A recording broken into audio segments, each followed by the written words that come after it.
Right, welcome to the stream everyone. Today we are going to be doing two streams. We're going to be starting off with the 2 o'clock kickoff. We're going to be doing Leicester versus Wolves. What we're going to do is, because there was a few Arsenal fans asking if we could do Newcastle Arsenal. So what we're going to do, I'll show you what we're going to do. So if we go to here, we're going to have the Arsenal game on the left without commentary, but we're going to have the Leicester game here with commentary. So that's what we're going to do today for this stream. The Chelsea game v Man U will be like normal with just one game there. But we're going to go through the lineups, we're going to go through, is there any match facts today? There is team news and stuff, so we'll go through that, then we'll look at the league table, and then we'll just, I don't know what to do. But welcome to the stream, CCA News 2019. So the two lineups for today, I'm gonna get up the formation stuff on my phone.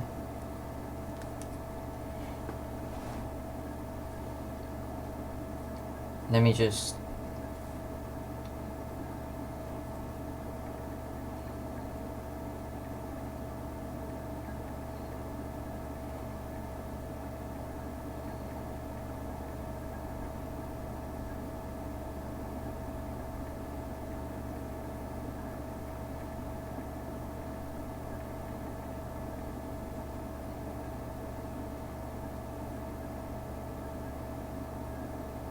gonna post my Instagram that I'm live, see if we get a few people from that. But the formation and team today, we'll start off with Leicester because they're the home team. Just gonna get up just going to get it up on my phone. Where's England? Leicester v Wolves. So the lineups: Leicester playing a 4-1-4-1 with Schmeichel in goal, Soyuncu and Johnny Evans at centre back, Ben Chilwell left back, Pereira right back, and Didi in centre mid. And then CDM, and then Judery and Tielemans at centre mid. Maddison's on the left, Jose Perez is on the right, and Jamie Vardy is up top. On the bench, they have James Justin, Wes Morgan, Mark Albrighton, Danny Ward, Kelechi Iheanacho, Harvey Barnes and Dennis Pratt. So decent bench for Leicester, decent starting 11. Probably the best they can have, to be honest.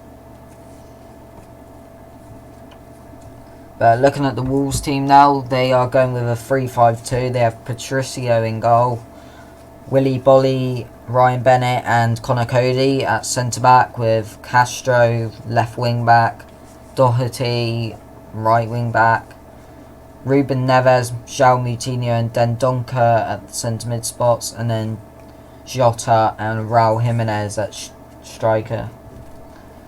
And on the bench for Leicester, on the bench for Wolves, they have John Ruddy, Ruben Vinagre, I think how you pronounce it, Romain Saiz, Morgan Gibbs-White, Adama Traore, Patrick Cutrone and Pedro Neto. So I don't know what my prediction for the game is. If you are in the stream, comment your predictions for the game.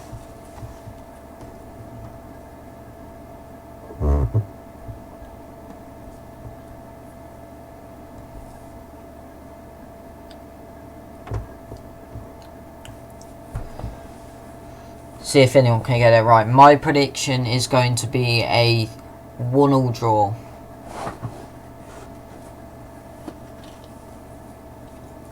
I just think Leicester are the home team and they'll do pretty well today.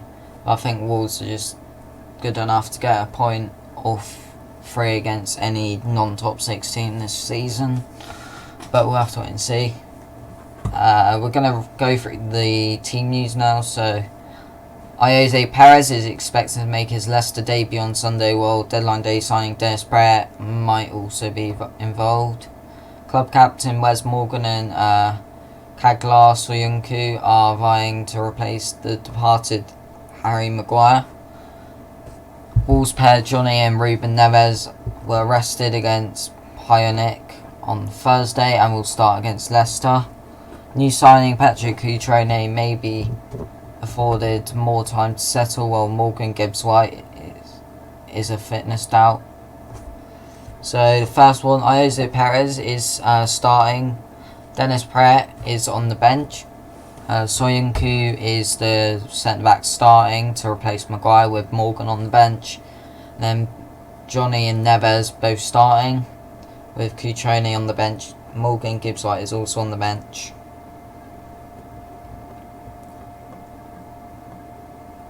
I'll read through the head-to-head and stuff in a bit. We've got 22 minutes till kickoff, so we're going to look at the league table and see where they could end up the day. So there's 3 games left this week, 2 of them happening in 22 minutes, and then the one is Man U Chelsea, and that's happening in at 4:30. But at the moment, this is how the league table looks. One of these sides to go above Tottenham would need a... Well, if Leicester win 3-1, they go above Tottenham. If Wolves do, they don't go above Tottenham. But I think they'll both end the day like around in the top 10, like with the teams that have drawn. But they'll need a 2-goal better margin to go in the top 5. Wolves will need a 3-goal win margin, I think. Unless it's like a 4-2 game. Leicester v Wolves last season was like 4-3 full time, so it could be a really good game. But we'll have to wait and see what happens. If any of the teams lose, they will go down into the bottom 6. But I doubt. I think it'll be a draw. But we will see. And it depends also on the Newcastle-Arsenal games, which kicks off at the exact same time. So we'll see how that ends up.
Right.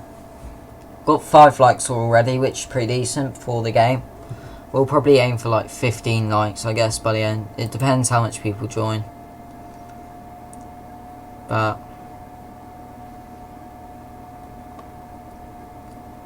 so that's the league table. We're going to go through the match facts and stuff.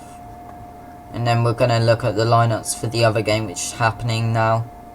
Well, in 20 minutes. So, head-to-head, Wolves have won the most recent meeting, 4-3 in January 2019, thanks to a stoppage time winner from Diego Jota to complete his hat-trick. However, Wolves are winless in 9 top-flight away fixtures against Leicester since a 2-1 victory at Filbert Street in December 1971. The two clubs are meeting on the opening weekend of this season for the first time since a 1-1 draw at Leicester in 1934. The Foxes have lost their opening league fixture of the season for the past 3 years. However, they are unbeaten in 5 games when beginning the campaign at home since a defeat by Blackpool in 2007. Leicester took 17 points from their last 9 league fixtures in 2018-19. A tally bettered by only the top 2, Man City and Liverpool. They could keep a third successive Premier League clean sheet at the King Power Stadium for the first time since May 2017. And Jamie Vardy has scored 4 goals in his last 4 appearances on the opening weekend of the season.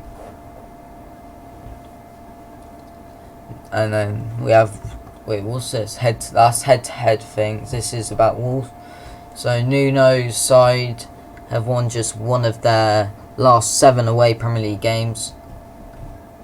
Nonetheless, Wolves achieved the best league position and points tally by a newly promoted club last season since Ipswich came 5th with 66 points in 2001. They have lost their opening league fixture in 1 of the past 9 seasons. A 1-0 defeat at Leeds in 2012. This is the first time Wolves will play their opening top flight game of the season on a Sunday. Vision Taz says, are you actually going to stream the game? Right. So what we'll do. So we have why's that gone off?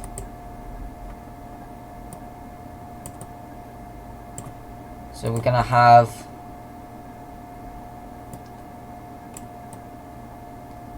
On here, we're going to have Leicester... No, we're going to have Newcastle versus Arsenal there. Without commentary. And then on the right, we're going to have Leicester versus Wolves. Like that.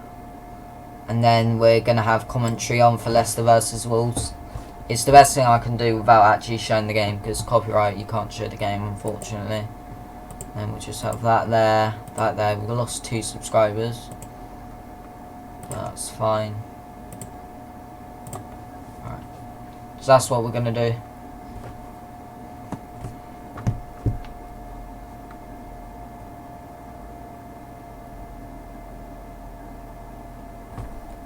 Are we actually going to see the players and stuff, or...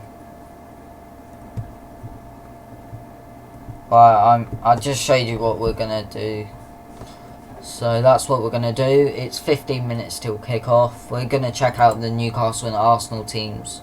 So that starts as well this time. So those are the 2 lineups. Probably the best Newcastle side they can get, to be honest. Maybe they could play St. Maximum instead of Richie, but they're playing him there for the first game.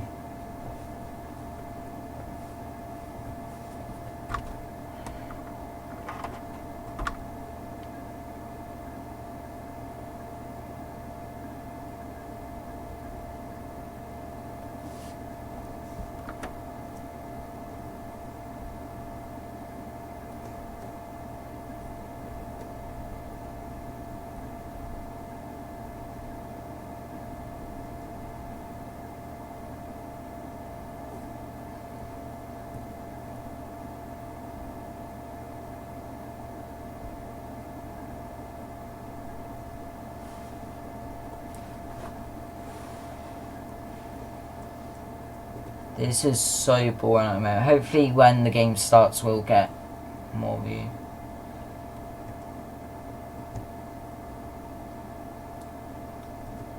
I'm sure as the game goes on we'll get more and more people watching.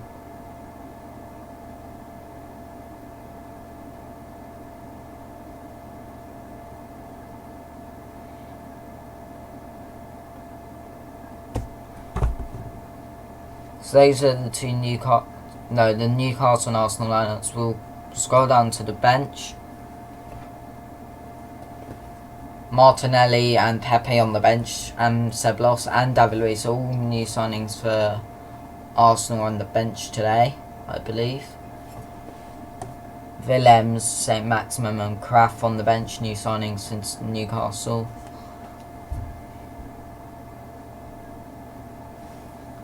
Nelson and Willock playing today, so it'll be interesting to see how they do. We've got Chambers instead of Mustafi or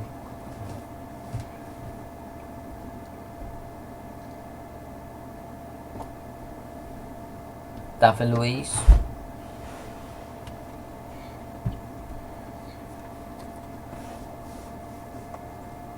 But those are the 2 teams for that game.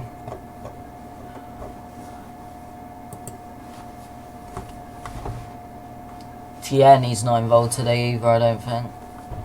Despite Kolasinac not being able to play either.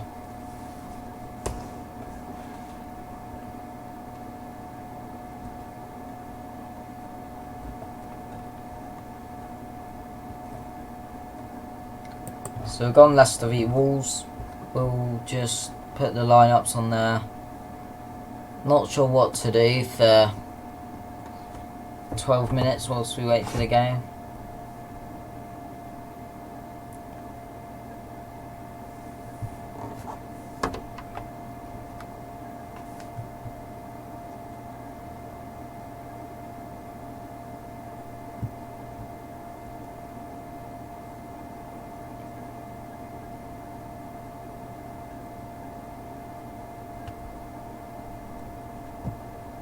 This is pretty boring at the moment, but we just want 11 minutes till the game starts. That's when it'll just not be boring anymore, because you can listen to commentary and then We'll watch the game and see what happens.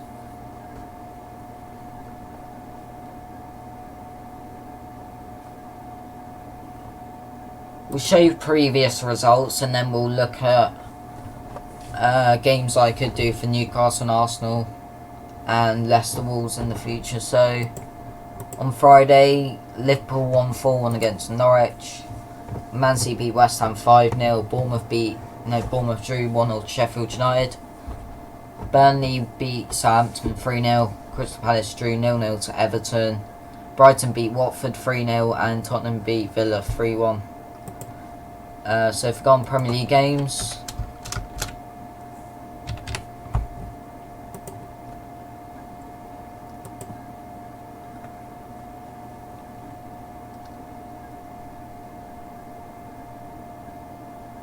so Arsenal v Burnley, we're going to be doing that. Probably Liverpool, Southampton, and Man City, Tottenham.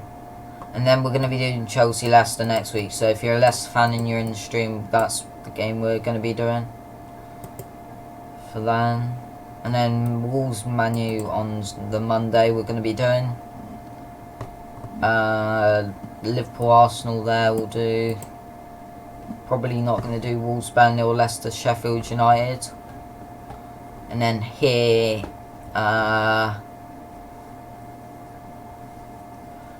probably won't do Leicester, Bournemouth, but I'll most likely do Chelsea, Sheffield United.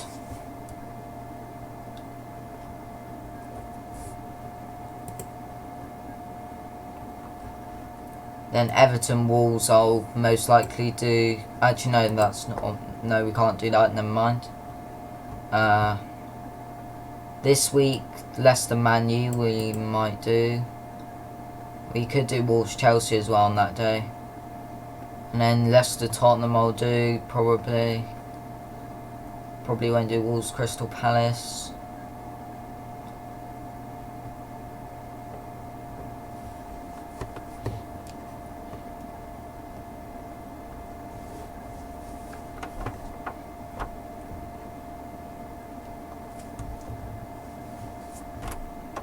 Alright, 8 minutes till kickoff.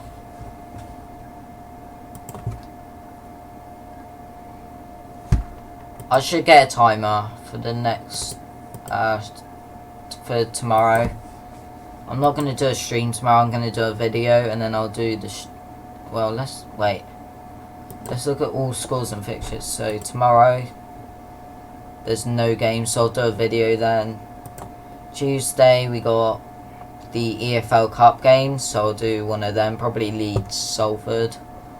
And then Wednesday we have the Super Cup. I might do a video instead that day. I'm not too sure. Thursday I'm probably going to do another video. Friday we got Huddersfield, Fulham. Saturday we got Arsenal, Burnley. Southampton, Liverpool, Man City, Tottenham. Then Sunday Sheffield United, Palace, Chelsea, Leicester. So 1, 2, 3, 4, 5, 6, 7... potentially 8 live streams next week. And like 2 or 3 videos.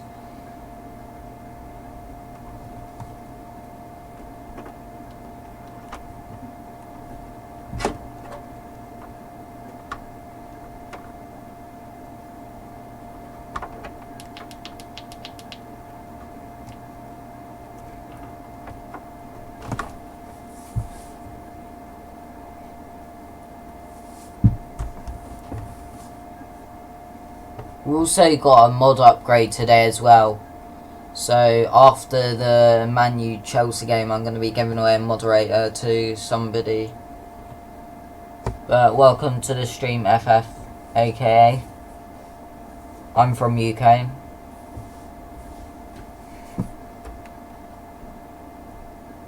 Well, I mean, thank you for watching this stream at the moment, all the way from Ukraine.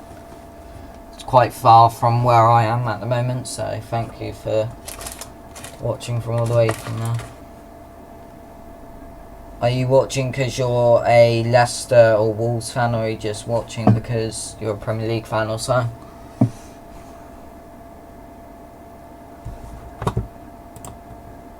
I'll keep that on there. Actually, what I'll do, go on this, click that.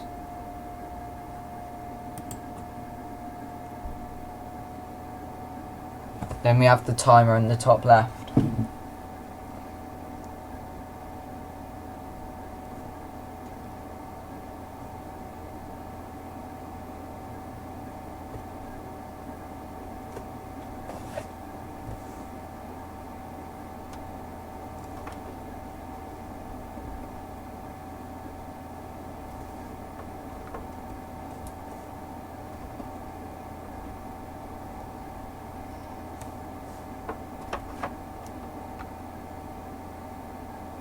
Leicester 3-0 win. I'm predicting 1-1. I mean, Wolves won 4-3 last time these two sides played. I'm predicting 1-0. You're predicting a 3-0 Leicester win. I mean, Leicester are a pretty decent side, but so are Wolves. Leicester don't have that centre-back replacement for Maguire. They're playing Soyuncu. We'll have to see how he plays today against Jimenez and Jota, and potentially Cutrone if he comes off the bench. They've got their Europa League game though on Thursday, so they may bring off a few decent players like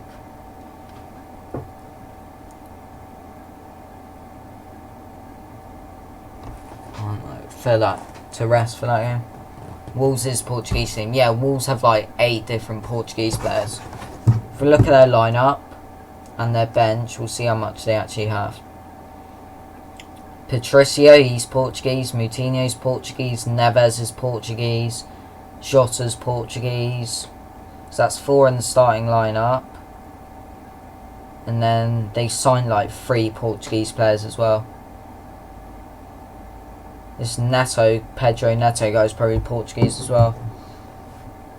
And this Vinagre, is he Portuguese? Yep. So that's 6 Portuguese players involved with them today. And their manager's Portuguese, isn't he? Yeah, he is. So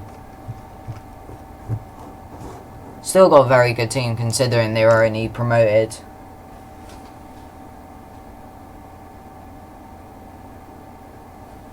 last season, finishing 7th in their first year back in the Premier League, getting a Europa League qualified place, and it looks like they're going to get through to the group stage. Where are you from? I'm not going to say the town I'm from, but I'm from the UK. That's all I'm going to say about whereabouts I'm from.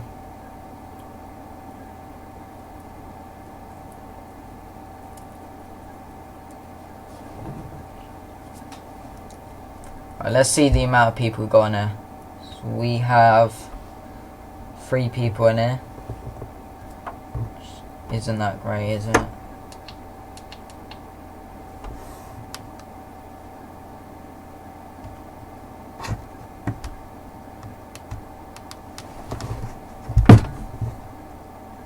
Alright.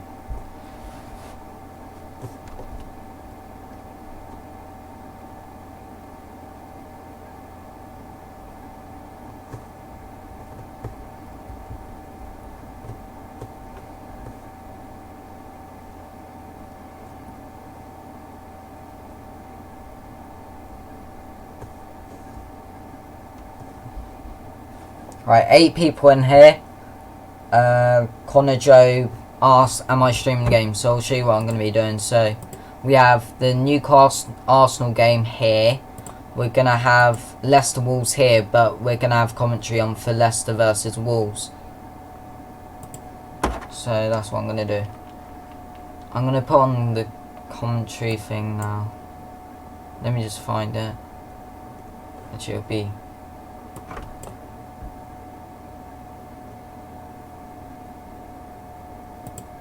So we have the commentary on ready. We're going to switch to that game.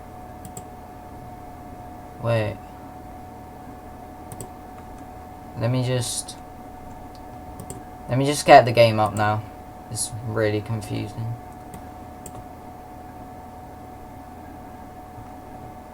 Yeah, once the game starts, it's 1 minute away from starting. We'll put the commentary on and then we'll do that.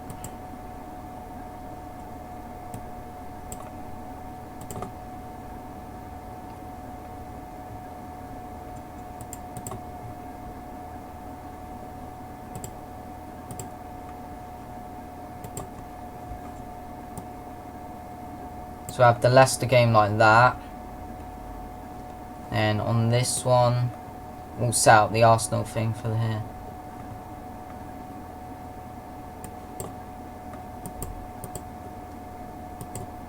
Right, the Arsenal game started. We'll put on the scoreboard thing for this. And then...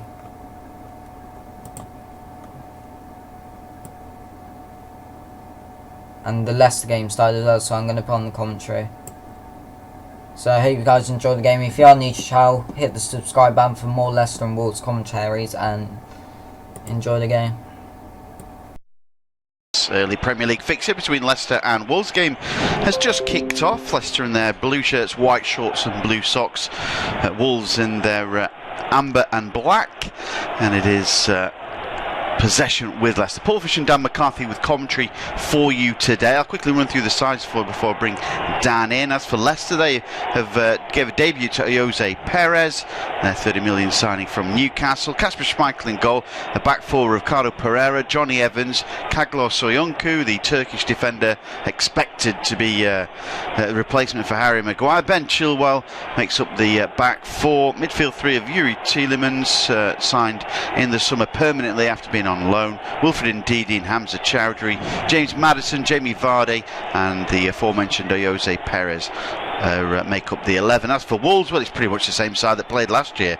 It's Rui Patricio, Matt Doherty, Ryan Bennett, Connor Cody, Willy Bowley and Johnny Castro at left back. João Moutinho, just either side of him is Ruben Neves, and the permanent signing of Leander Dendoncker, with Diogo Jota and the permanent signing of Raul Jimenez as well for Wolves. Last season, absolute cracker at Molineux. This game's at the King Power, but these two sides like to attack, don't they, Dan? Yeah, they certainly do. I think these are the two sides that, out of the top six, are the best equipped to try and gate crash that top six. Leicester, you look at their kind of front four options, really, in particular, Vardy, Perez, Tielemans and Maddison. That's as good as anything outside the top six. Wolves, we know, did so well last season. They're looking to come forward on the attack now, but Chowdhury doesn't quite snuff out that effort. Strike from the edge of the D, just over the bar from Leander Dendoncker. But yeah, certainly these are two sides that do love to attack. My only concern with Leicester in particular is losing Harry Maguire. Can Soyuncu step up? And with the attacking way that Brendan Rodgers likes to play, sometimes defence is a bit neglected. Yeah, it certainly is, isn't it, really, in that respect. Obviously, Wes Morgan's not going to play too many games for them this season, but he's an able deputy when he does. So all the pressure is on Kaglo Soyuncu, who's only played 4 Premier League games last season, only 1 this year, and he was found wanting on occasions. Yeah, he certainly was. I mean, it's always going to be so difficult, really, to try and get the defensive balance right. Of course, with losing Maguire, Wes Morgan's now 35. That kind of title-winning squad, the nucleus of it, is coming to an end now. So I was maybe a little bit surprised they didn't go in for anyone to try and replace me. Yeah. I know it was a tight turnaround, but even someone on loan probably would have eased the burden a bit. Well, here come Leicester trying to break forward. Right-footed cross comes in from Perez. That's not a good first touch on your home Premier League debut for the Foxes as that cross came in, but Perez certainly had an excellent second half of the season for Newcastle, and that held with Miguel Almiron coming in for Newcastle. It made Perez step up. Now, it's interesting that when he first started at Newcastle, he didn't have that sort of incentive. He didn't really have that push to keep his place. So try and do it now, it's a bit difficult now.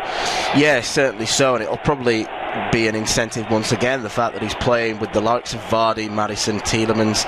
If he doesn't perform, they've got options on the bench that could replace him. Mark Albrighton, one of those title-winning players. Harvey Barnes has looked good whenever he's played. Dennis Pratt, the new signing that's coming. So there's a lot of good options for him, but Perez was so impressive at the back end of last season. He really did earn his move to Leicester. Newcastle, a bit of a basket case of a club at the moment. He's gone somewhere where there's a lot more stability, and I think he's going to link up well with the likes of Vardy and Maddison. Yeah, let's hope so he can continue his form there. Big money signing he was, but he really was excellent for Newcastle towards the end of the season. It may take them a while to settle Newcastle. And speaking of them, we can, at the corner of the eye, you can see that Newcastle 0, Arsenal 0 is a game that also kicks off at 2 o'clock, and we'll keep you updated with the goals as they go in at St James's Park, a very damp St James's Park as well. No such weather issues at the King Power. Looks a very overcast day, but quite warm as Wolves have possession with Jimenez trying to get the ball through to Jota. Hugo Jota had a really good season for Wolves.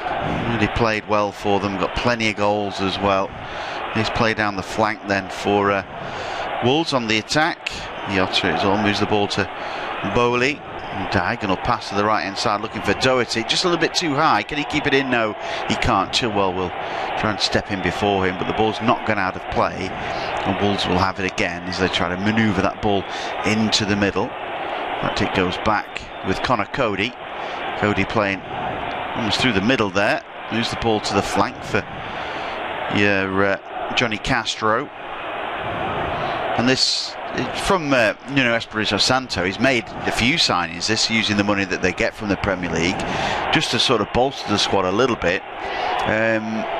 But he's not really needed to make any changes to the starting 11, has he? No, he hasn't. They performed so admirably last season, getting up from the Championship, then finishing straight in 7th position. Of course, they're in Europe now. I mean, how much of an effect that's going to have, only time will tell, really. They've already had to play a few qualifying games before the start of the season. In some respects, that should work in their favour because they'll be a bit fitter and fresher. But Nuno does like to operate with a small squad. Looking at the bench, if any one player was to get injured, they'd then be relying on younger players to come in and fill that bench. So it's a fine balancing act, really. I'm not one of those that thinks the Europa League will be a distraction. I think they should embrace it and enjoy the fact that they are in Europe. They've earned that place, and I think they should use it to their advantage.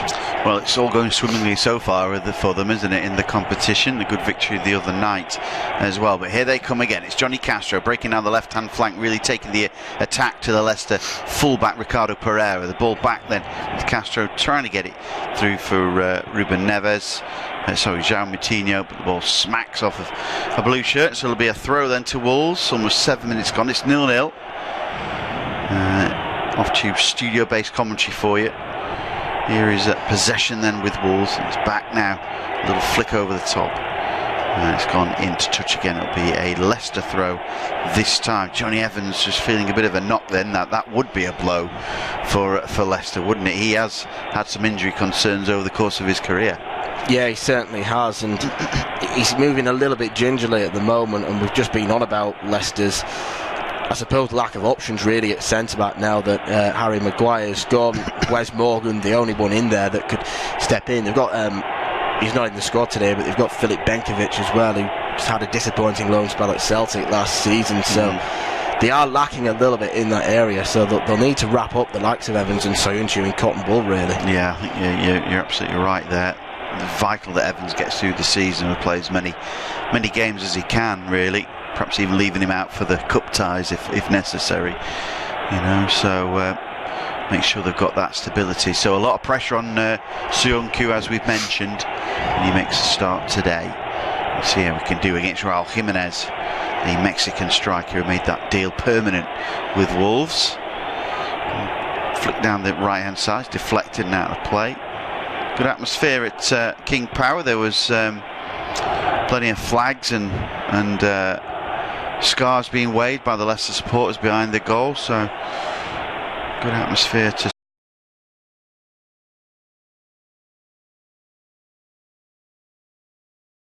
Doherty. He keeps hold. He's squeezed out of it by Vardy. On ball over the top then, looking for the runner of Maddison. Maddison gets clumsily brought down, and it will be a free kick. Connor Cody there, guilty on Perez, and a free kick then for Leicester. Yeah, it was very agricultural, that challenge. Cody had his hands over Jose Perez, dragged him back really, and that's quite a cheap foul to give away in what looks like a very dangerous area, and they do have players capable from these set pieces to Leicester. I think it's probably a bit too narrow to have a shot from, but Maddison's free kick deliveries are usually very accurate. Yeah, James Maddison, very talented player last season in the Premier League, and people were concerned how he would take to it. Well, he took it by storm and got a big chance here. Right-footed free kick comes in low. It's deflected, headed away outside the 6-yard box. The shot comes in from Chowdhury. It's cleared away again, and it goes back out for a corner kick. So Wolves defending there, a little bit susceptible, but good work from Johnny Castro. Yeah, it was a little bit chaotic. That the delivery from Maddison was poor, but there was some fortune about how the ball fell to Chowdhury. Diverted it, goal bound. It was bouncing on the floor, but Wolves couldn't get it away. And again, a bit of a cheap corner to give away. Certainly was. It's going to be a right-footed in-swingy corner by Maddison again, wearing number 10. He goes short instead, finds Perez, back to Maddison. It's a heavy touch, so Maddison has to go back inside. The deflected ball comes back towards Maddison as well over the left-hand flank. Pereira's right-footed cross comes in, it's deep, straight into the arms of Rui Patricio. No problem there. Well, the early stages of this fixture really has not seen too many opportunities. Leicester just going close with a free kick, trying to get into the box, but well defended in the end by Wolves. Wolves had a shot over the bar earlier, but it's from distance and it was never really going to trouble Kasper Schmeichel. Both these two sides like to attack, so we're expecting a good game overall, and hopefully can get that and plenty of goals with big name players making their debut as well. It remains Leicester City 0, Wolverhampton Wanderers 0. Yeah, we're just seeing Leicester getting forward now. It was a deflected strike from range from Yuri Tielemans as Leicester continue to go forward now. Shouts of a handball against Wolves, but Wolves now break forward. They're looking to go on the counter, but it's a poor ball from Diogo Jota. It doesn't find Raul Jimenez, and again, Leicester can just step out. They've probably just shaded the first 11 minutes so far of the home side. It's been fairly tentative from both teams, but we do expect this game to get better the further it goes on, because these are two sides, as we mentioned, that do love to attack and play attack-minded football. Here is Tielemans now over on this near side.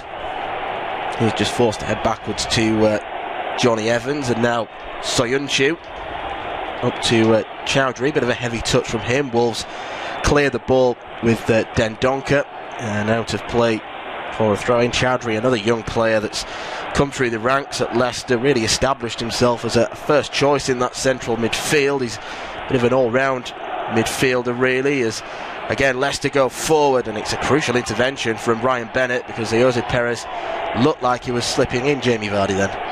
Yeah, certainly did, didn't it? They come forward again.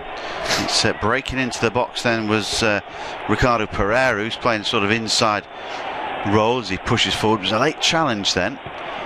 Andre Mariner, the referee, spotted something. Of course, with VAR now is in essence. I was looking yesterday. There was 6 or 7 per game referrals to VAR. Do you think it's a little too many? That's far too many for me. I think VAR should be used as almost a last resort kind of thing. I currently think, I'm not against VAR per se or technology in football per se, but it's currently being used in the wrong way and not fit for purpose. I think it takes a lot of the autonomy away from the referee, because they're just having information fed to them without having a chance to look at it, and they're being forced to change their minds. It's a bit of a mess at the moment. I think that there should be probably about two challenges, I think, or maybe 3. I think that would be 2, but I think maybe 2 per side. I think really, I think that should be the requirement. That makes 4 overall. So, because otherwise it'll take time out of the game. I know the fans are now being kept informed, and it looks good with that, but every little detail is, you don't really want it to happen, do you? So, and it's just going to encourage players to shout to the referee and tell them, make the VAR gesture. It's not fit for purpose at the minute. He was playing with Leicester at the back then, with Wilfred Ndidi, who's that ball then to Ben Chilwell. Chowdhury gets the ball back again. Leicester just keeping possession inside their own half at the moment. Soyuncu is it now, cross then for Johnny Evans, who seems to have shook off his knock from earlier.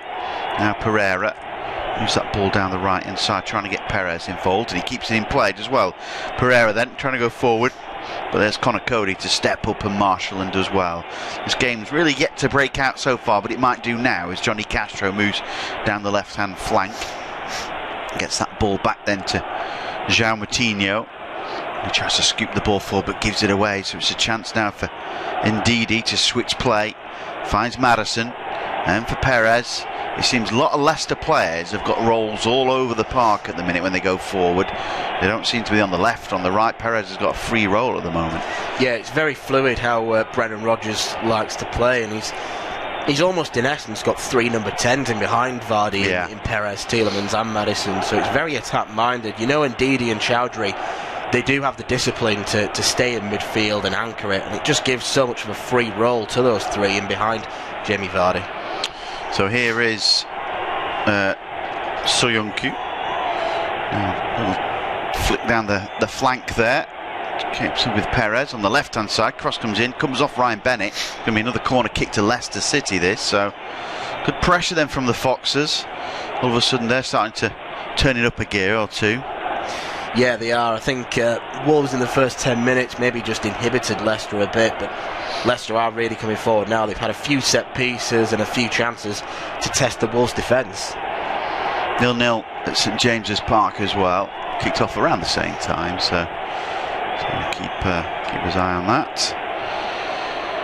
Wolford Ndidi inside the area. Uli Tielemans in there as well for Leicester City. Madison's corner kick comes in, well, expertly dealt with by Bowley. He got the ball away. Header goes in back in from Pereira. Chowdhury tries to battle hard to get the ball back to Pereira and doesn't. He's trying to keep the ball under control to get it back to Hamza Chowdhury. And Pereira does well now down the right hand side, winning the ball, trying to find it for Perez, who gets a little flick over the top, but well defended at the back by Cody. Now Chowdhury again moves the ball to Pereira. Good work from Madison, trying to go square. Left footed drive comes in from Chilwell, and it's well wide though of the left hand post of Rui Patricio. Yeah, it's quite a poor effort really from Ben Chilwell, considering the amount of space he had. It was going onto his favoured foot. Lovely footwork from Madison to feed the ball out to Chilwell. He should be getting that on target for me. I think he almost shot the ball with a bit of tentativeness about how he may have hit it too hard, going for placement over power, and in the end just dragged it well wide. So ball to the right hand side, taken by Patricio. Little flick on, trying to find Jimenez, but Soyuncu is there to back to Kasper Schmeichel, and now Johnny Evans bringing the ball out of defence. Pereira has it now. We've seen a lot of possession down the right hand flank, likes to get forward, and instead goes backwards to Johnny Evans. So that contradicts whatever I've just said there, doesn't it? So it's back again in possession with Chowdhury. Comes down to get the ball, finds Chilwell. Chowdhury again. He's playing for England junior sides in the summer, doesn't he, Chowdhury? Didn't have a particularly great tournament though. No, he got sent off in that game against France, where England were 1-0 up, and I suppose in some respects you could say that the reason they lost that was down to him. But for me, a very promising player. Indeed, he is an out-and-out defensive midfielder, so Chowdhury might have more of a box-to-box role in this Leicester side, and another good option for Brendan Rodgers. Yeah, absolutely. Well, Chowdhury's got the ball now and he moves it to the left-hand side, keeps it into the middle. Him and Ndidi are going to be crucial for Leicester City in the sort of heart of that midfield, aren't they? So trying to keep the Wolves attack or any other Premier League attack out there, and Tielemans has a job to sort of jockey in between defence and attack, doesn't he? So I think it was a really good sign in Leicester to get him on a permanent there. I thought, I don't want to say that Leicester aren't a big club, but I thought that bigger clubs would be in for it. Well, I think they were, to be honest, which makes it even more of an impressive capture. Yes, he cost 40 million, but I suppose in this day and age, it's not. It's what you get given by the Premier League, isn't it? It's not a figure that makes anyone go wow, and I think he is a £40 million player. He was really, really good for Leicester at the back end of last season. He helped kind of transform them from quite a dull and dour side under Claude Puel. Really improved his game under Brendan Rodgers, and they're grateful that they've got him permanently now. And they have indeed. But it's Chowdhury on the ball now. He finds Tielemans. Chowdhury has it then down the left-hand side in front of the dugouts. The ball back to Soyuncu was a little bit short, but he managed to clear. And there's a ball back now with Leicester in defence. So nearly 20 minutes gone. It's Leicester 0, Wolves 0. I'd say that Wolves perhaps start off the brighter of the two sides, but it's been Leicester really that have been getting involved too much, as Newcastle went close there with that effort. Here is a ball from Pereira. Now back again to the left-hand side. And a little back heel then from Maddison, finds Pereira again. Maddison wanting possession.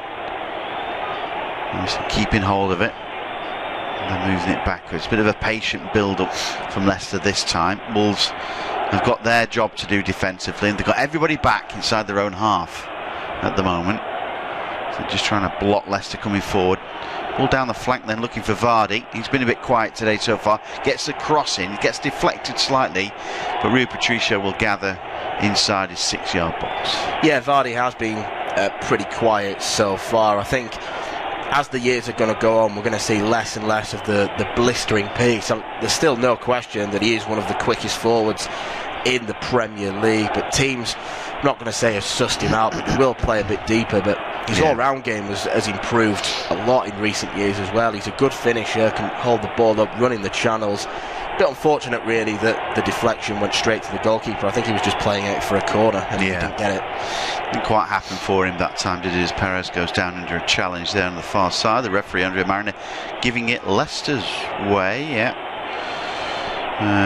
It was a late one that came in by Doherty. I think he just stuck a foot in. If I just have a double check of this one. Yeah, he was late on Perez there. No complaints, really. And Perez is okay. Gets up shaking his head. I don't know why, but he's got the foul. It can't be after a yellow card, surely, from Doherty. Presumably must have been. I think you've seen yellow cards given for those kinds of challenges, but it's early in the game. It's not been that kind of game yet. You don't want to see Andre Mariner start dishing out bookings for any sort of firm challenge. No, you certainly don't. Ball back with Kasper Schmeichel. Now as he moves that ball to the flank and finds Soyuncu. Now with Chilwell. Touch inside for Perez. Perez to Ndidi. He goes back then to Evans. Johnny Evans then moving forward, finds Pereira. Little touch inside from Tielemans, finds Pereira. Ricardo Pereira then bursting forward, trying to get between two, and he's clipped by Willy Bowley. That should be a free kick for Leicester. Bowley disagrees, but I think he had a poor argument then, didn't he? Yeah, I think Bowley's complaining about the fact there was cover from Johnny Castro, but he still clipped down Pereira. It's really good play from the right back. He spotted the gap, lovely touch in between, and Bowley couldn't get near him. And again, Leicester have got a dangerous set piece. They certainly have. So then, James Maddison will take this free kick. Stepping across there's Chilwell as well for the different delivery. I wonder whether it might be Chilwell as well, because that'd be whipped in, wouldn't it, near post, looking for the flick on. Vardy's in there, Chowdhury's in there, and Perez. No, it's going to be Maddison. It's curled in with a good header away by Cody. Back out again, right-footed strike is well wide then by Ricardo Pereira, and it remains 0-0. And it's still Leicester City 0, Wolves 0. There was a good effort earlier from James Maddison, who found Ben Chilwell. His left-footed drive, he was well wide in the end, really. He had a bit of time then to find a little bit of direction. A few crowded players in front of him might have been the issue for him, but really should have done better, at least hit the target with that. We've seen Leicester really dominating possession in the sort of last 10 or 15 minutes after a good start from Wolves, but at the moment they can't seem to really break down the Wolves defence, stubborn as ever at times like this. So see how the game pans out, but at the moment it's Leicester 0, Wolves 0, and Wolves have possession, and it's midway through the first period, and Dan will take us through to half-time. Yeah, cheers, Paul. It's going to be Wolves that will come forward now on the attack down the left-hand side. It's a lovely reverse ball attempt from Raul Jimenez. Johnny Castro was running down that flank. He couldn't quite get on the end of his ball across, but we haven't really seen a great deal of, particularly the Wolves front two, of Jota and Raul Jimenez as of yet. But that was better play from the away side, and Didi had to come across and clear the ball.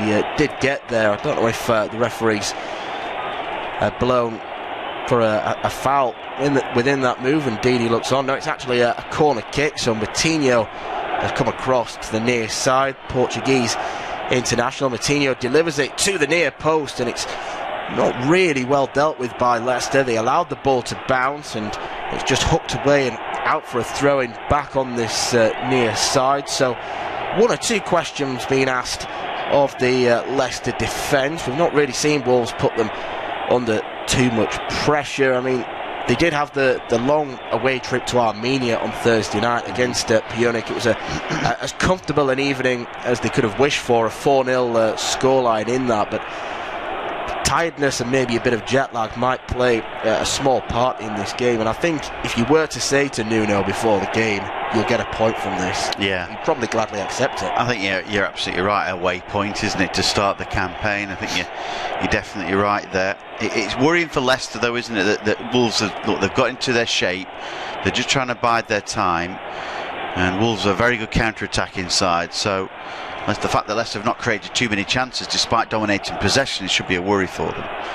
Yeah, Wolves are an excellent counter-attacking side. They've tended to do much better last season against the clubs in the top 6, whereas the likes of Huddersfield did the double over them. They did struggle against the so-called lesser teams in the Premier League.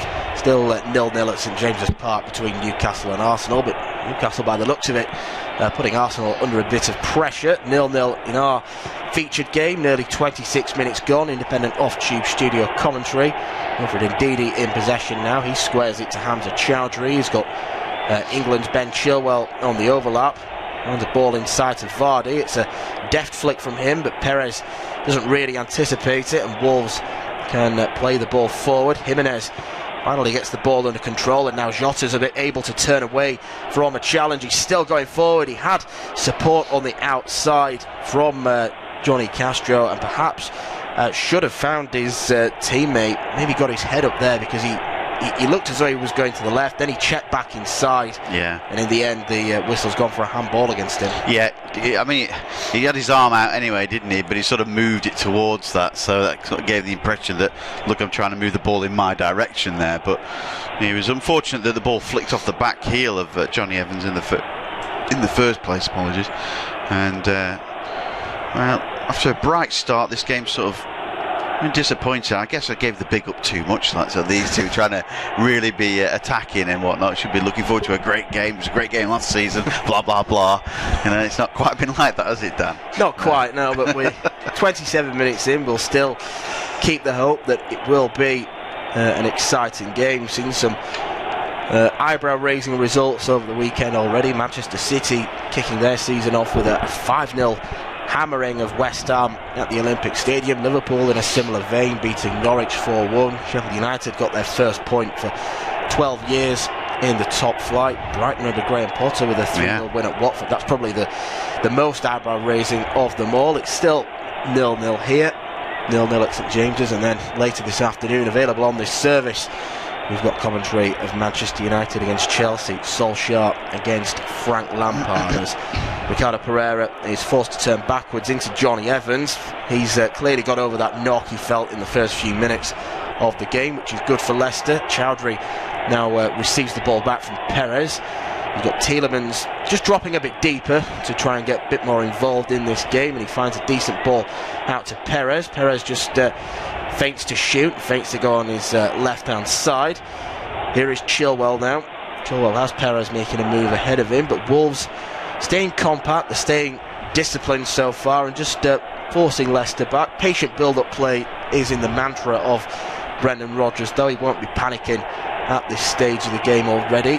Chowdhury now forward into Perez, but he concedes possession, and it's back now with Connor Cody and Rui Patricio, and I suppose really that's bit of a summation of this, because even though Leicester have dominated possession, we've not really mentioned Patricio yet. Well, no, not really. He's not really had too much to say, but he might have something here.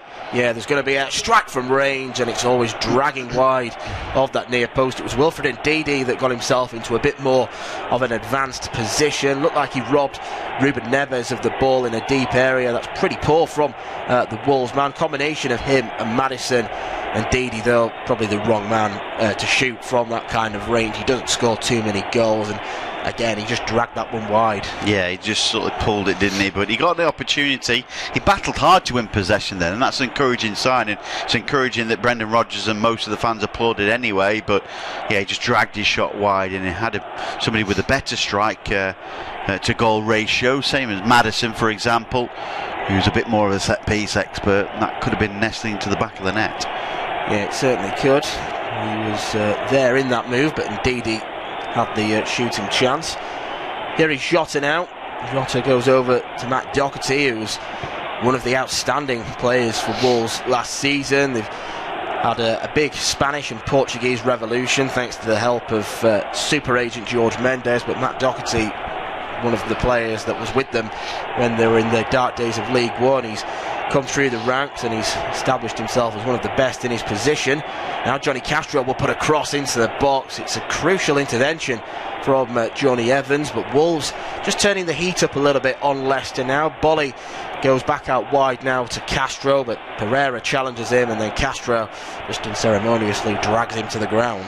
Yeah, it's frustration. In fact, I think he's just picked up a yellow card there, hasn't he? So just dragging back Pereira as he made that run. Yeah, it's cynical, isn't it? And I think that's right, a yellow card there for Johnny Castro. So the right to call. I think that sometimes in the future there might be a sin bin. That's only in non-league football, but there's a trial in it at the moment. So I haven't gone through the figures to see how they've done it, but I think that's what they're going to do. Yeah, I think they'll basically be given for any challenge that you describe as taking one for the team. Yeah, it'll lead to 10 minutes in the bin, and it'll stop players from doing it, which is what you want to see, because it's very cynical indeed. Leicester now not one into the box, but it's going to be too far for Jamie Vardy to chase. Just a bit of a poor execution on that final ball forward from James Maddison. But again, Leicester getting numbers forward. They are trying to hurt Wolves with the bodies and the attacking players, but they just need better passes than that. Yeah, they do. Need a bit more composure there. Something a little bit lacklustre about these two sides at the moment as this game goes on. I mean, Wolves, as you mentioned, sort of brought down Leicester to their level if they're tired. So you see that Wolves are quite happy to give the ball then to Leicester so far. So we'll see whether they're going to pick them off in the second half. Yeah, certainly. So I think you can always forgive teams for just looking a little bit underwhelming on the first game of the season. Still to get into their groove. Pre-season is good for fitness, but it's not exactly a like-for-like replacement for the full intensity of a Premier League game, as Wolves now with Jimenez in possession. He's guilty of giving away a late foul on Hamza Chowdhury. He's been very sloppy so far, Raul Jimenez, but in spite of his performance so far, that's another good bit of business for Wolves to get him on a permanent basis. Yeah, certainly wasn't it, really? A big outlay, but he really looked like he enjoyed his football, didn't he, at Wolves last season? So obviously keen to move on and try and take Wolves further forward and try and break into the top six.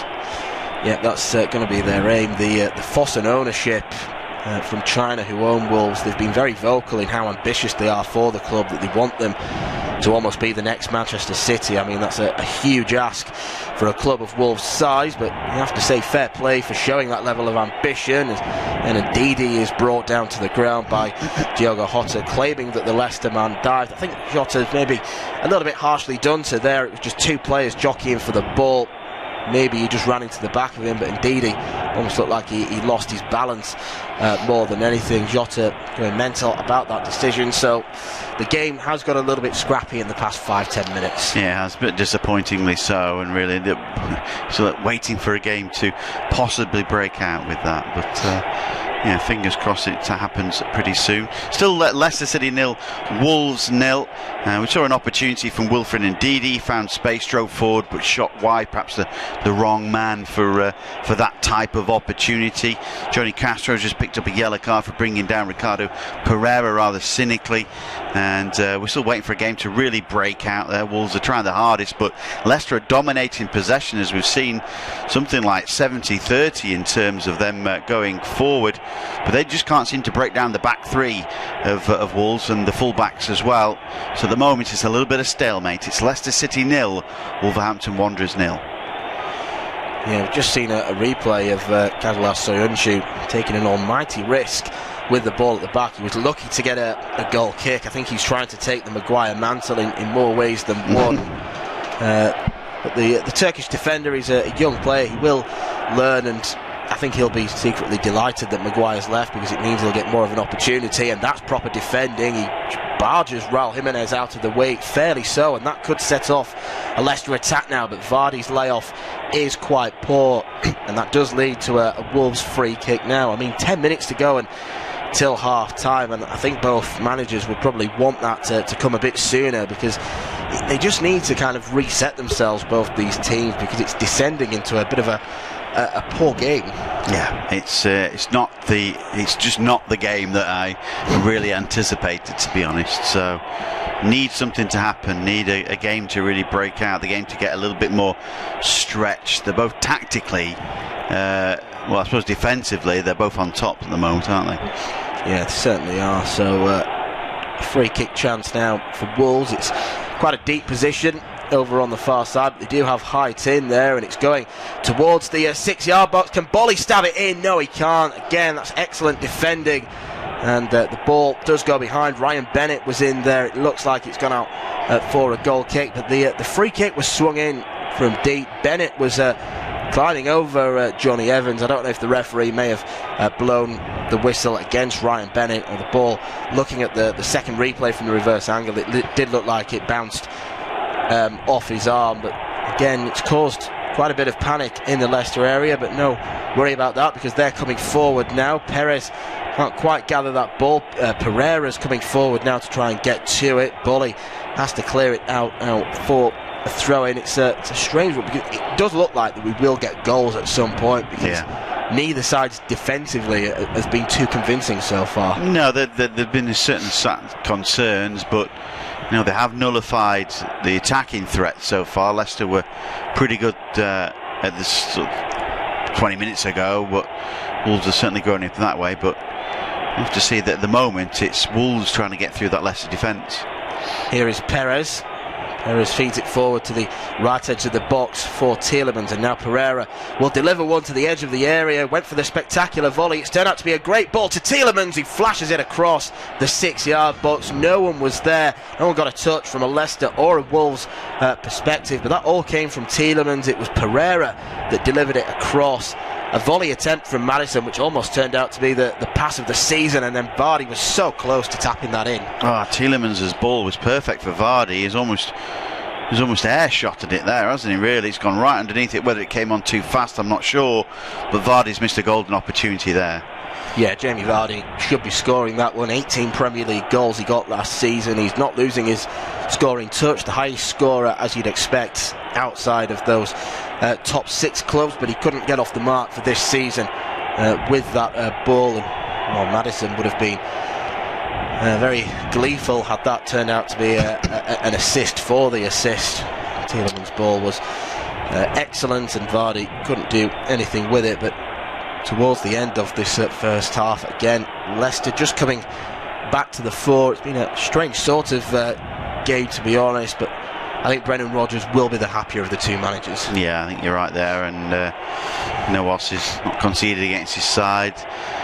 Perhaps just to be a little bit more creative with their play, Leicester, and they could find themselves a goal up.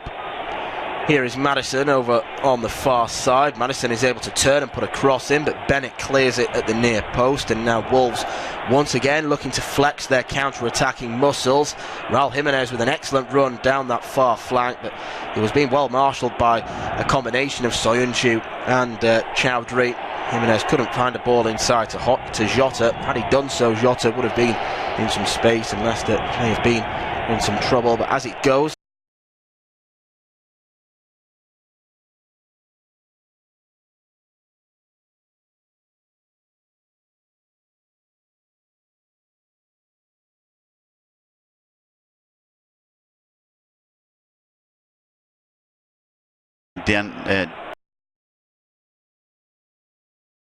perhaps once in the game, those two and Moutinho, that the midfield's been bypassed for Wolves, and that's so often their creative spark, isn't it? A little bit disappointing from them. He could come forward now. That's a really good turn, and it's going to be a strike from the edge of the area from Diogo Jota. Well, that's better from him this time as he picked the ball up. He was able to turn Soyuncu on a sixpence, ball on his left foot. Not really being closed down by Leicester defenders, and he should be getting that on target again. Well, it's another one. I mean, he should have looked up and seen Johnny Castro coming into his left-hand side, unmarked, a chance for him to have a strike on goal in a better position. So needed to look up then, Jota. Yeah, and Castro is right-footed, so he would have been able to just open his body up and try and guide it towards the far corner, away from Kasper Schmeichel. So again, it's just that rustiness really of going away from pre-season and the games that Wolves have played in the Europa League. No disrespect to their opponents, but they have been like pre-season games, as that's a risky header back from Matt Doherty. Patricio had to rush off his line because Vardy was lurking in the box. 5 minutes to go until half-time. Independent off-tube studio commentary. It's still at Leicester 0, Wolves 0. The best chance of the game fallen to Jamie Vardy, but he couldn't divert Yuri Tielemans' perfect low cross.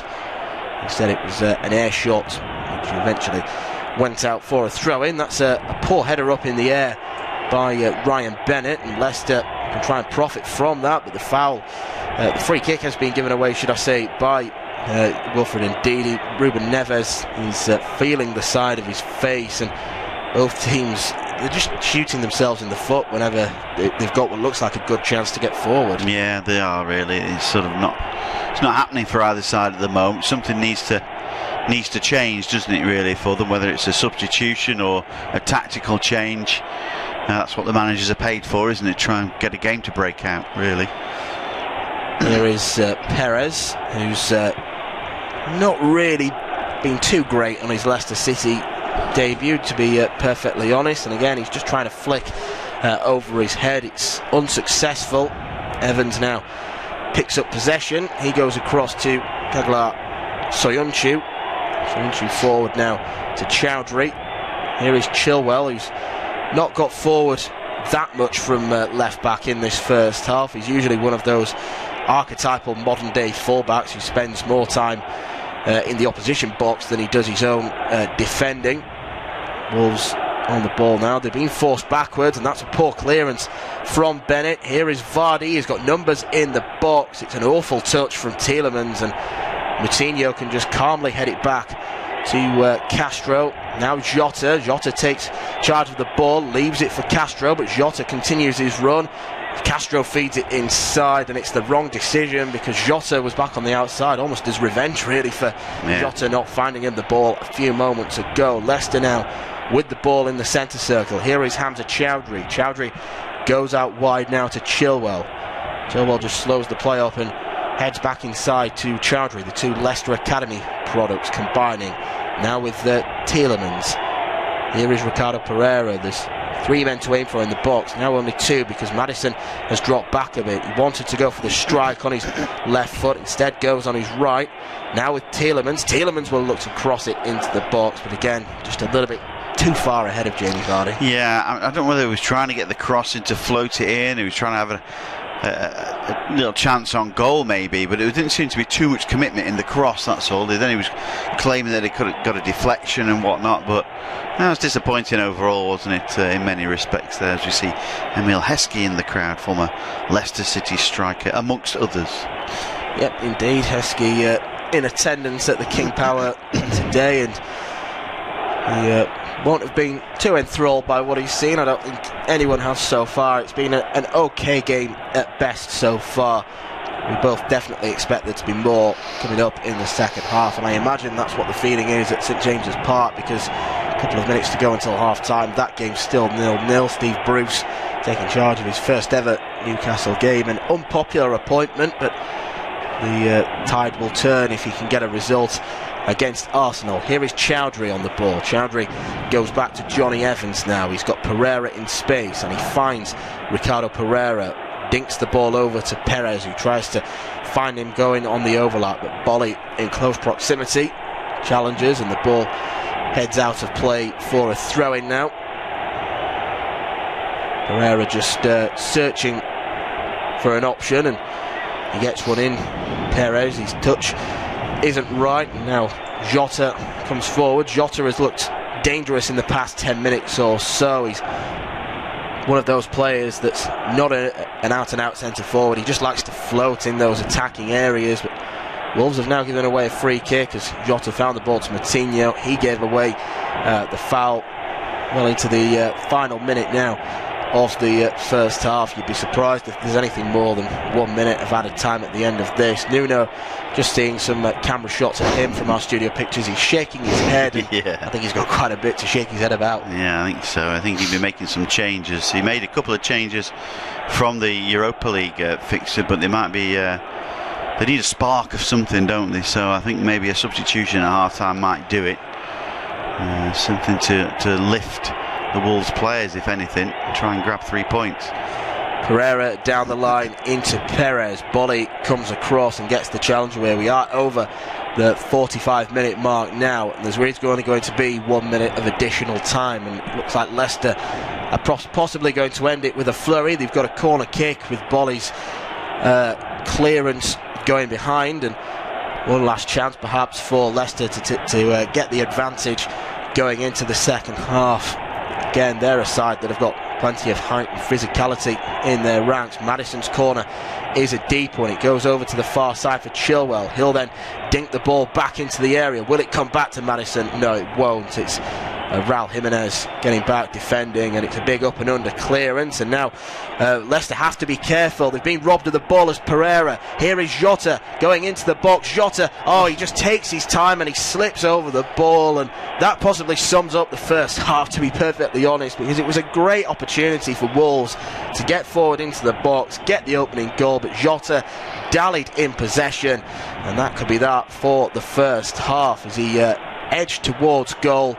He was stepping over, and then Soyuncu did just enough to put him off in his tracks, and that is that for the first half. So a fairly mediocre game so far. It's Leicester 0, Wolves 0.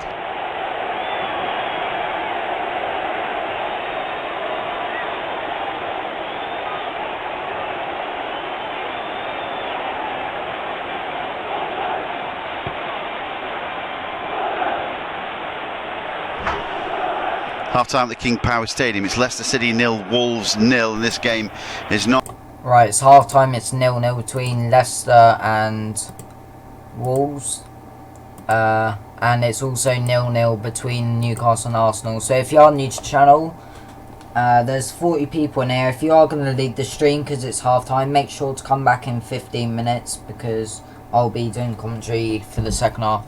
So what we're going to do now during half-time, we're going to look at the match stats. Not going to do that, there it is. So we're going to look at the match stats. So at the moment, Leicester have 69% possession, Wolves have 31%, Leicester have 6 shots, Wolves have 2. No shots on target this game at the moment though. But for corners, Leicester have 2 corners, Wolves have 1. So just looking at the stats, Leicester have been the better team, but they just need to take their chances. At the moment, Johnny has the only booking of the game. We'll check the Arsenal stats as well if you're interested. Those are the stats. Newcastle actually doing alright. Arsenal aren't playing the best of teams, but it's still an alright result at the moment. And looking at the stats, they're actually not doing that bad.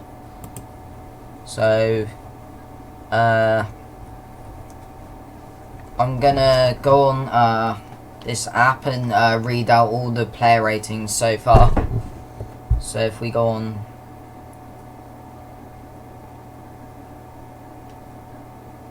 matches, Leicester v Wolves, so we're gonna read out all the player ratings. So we'll start off with Leicester. At the moment, Schmeichel has a 6.5 rating, Evans has a 6.8, Soyuncu has a 6.8, Chilwell has a 6.6, Pereira has a 6.6, Ndidi has a 6.8, Perez has a 6.4, Tielemans has a 6.9, Tudori has 6.7, Maddison has a 6.6, and Vardy has a 6.3. So the best player for Leicester at the moment is Tielemans. Welcome to the stream, Oliver Staff. The Wolves ratings, Patricio has a 6.5, Cody has a 6.5, Bennett has a 6.8, Bolly has a 6.8, Doherty has a 6.4, Castro has a 6.6, Moutinho has a 6.9, Neves has a 6.5, Dendonka has a 6.8, Jimenez has a 6.5, and Jota has a 6.7. So at the moment, Tielemans and Moutinho, the best players on the pitch, both have the joint highest rated ratings.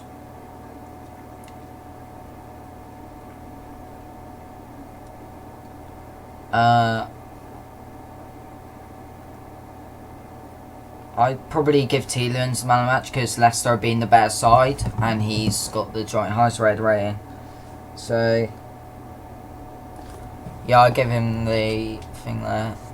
But welcome to the stream, Ethan Killerly 12. Jerry says, do you know any websites to watch? Let me just have a look. Apparently it's not on any TV channels, so apparently there's no TV channels to watch it, so there might not be any like streams for it. I don't know any websites to watch. Maybe like search Twitter if you have it, because if you search up like live streams for Leicester v Wolves, it might come up there. But I can't really help you because I would say like all Sky Sports have a live stream, but unfortunately they're doing Newcastle Arsenal, I think. Yeah, Newcastle Arsenal's on Sky, so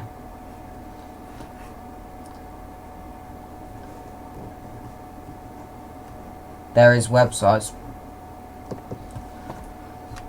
I mean, if there's no TV channels apparently streaming it, then I don't know if there'll be any websites. There might, but I'm not too sure. But if we look at the league table as it stands with these results, so Leicester will go 11th, Wolves will go 13th, with Chelsea and Man U yet to play, so one of them will go above Wolves if the score stays like this, if not both. Both if they draw, and if one of them wins then they go above, so they can either lose 2 or 1 places. So Wolves will end up the day 14th or 15th if it remains 0-0. With Arsenal currently drawing, they will move up to 8th, and then Newcastle will go 12th.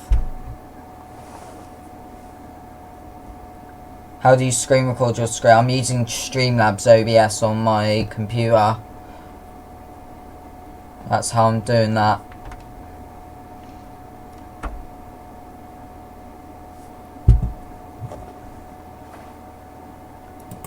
But how long ago did the half finish? It finished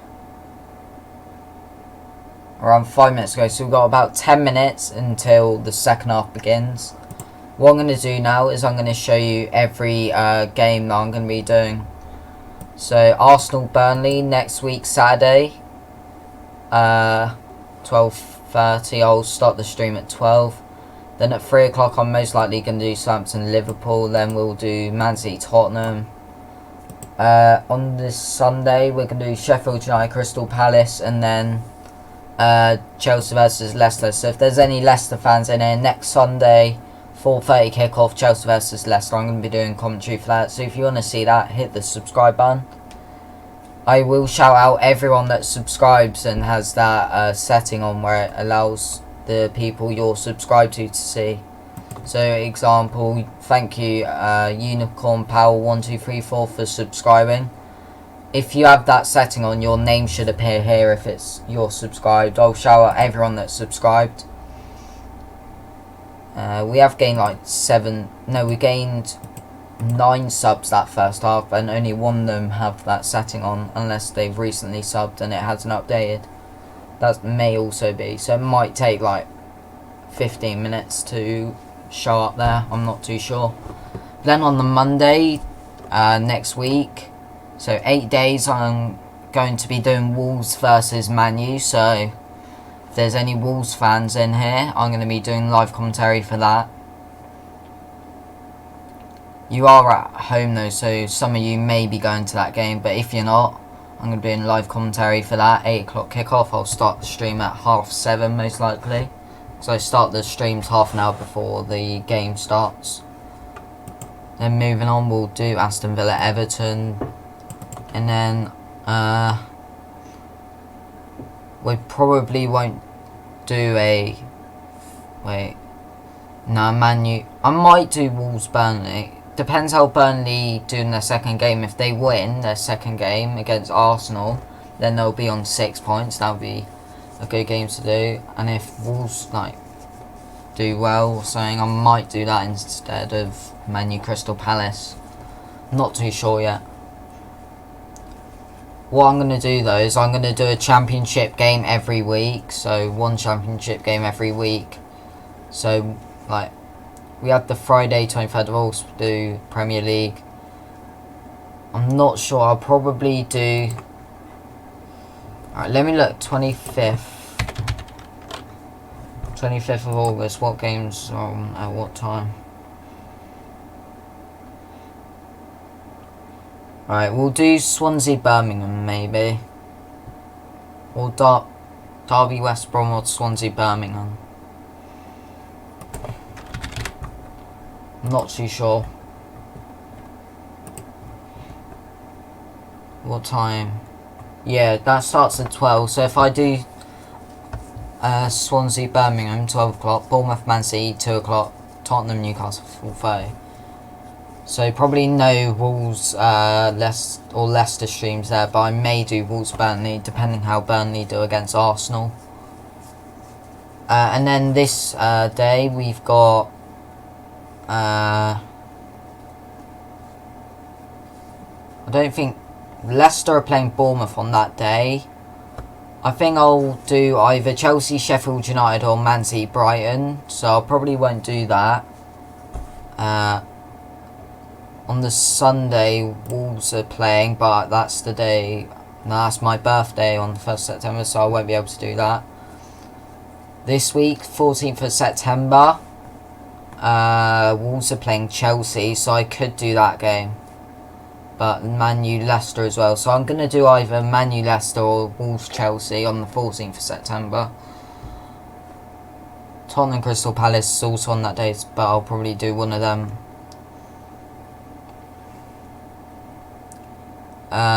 This week is Leicester Tottenham at 12:30. So 21st of September I'll do Leicester v Tottenham. And then Wolves are playing Crystal Palace on that day, so I might do that or Everton v Sheffield United. I'm trying to avoid doing the big team games though, just because that's what everyone else is going to be doing, so I can get more viewers. And then this week, 28th of September, is Leicester v Newcastle evening kickoff, so I'll most likely do that. Wolves are playing Watford, but it looks like there's 2 top 6 teams playing in separate games, so I'll probably do on that. So there's quite a few Leicester streams that I'm going to do coming up. Also, there's loads of Wolves streams that I'm going to be doing. as well. So if you're a Wolves or Leicester fan, you want to see more streams, hit the subscribe button. How much subs are we on now? We are on 1,458. So our goal for full time is going to be 1,470. So if we can gain 12 subs from now until full time, that would be pretty good. If you have any questions you want to ask me, comment them in the chat. I'll answer every single one of them.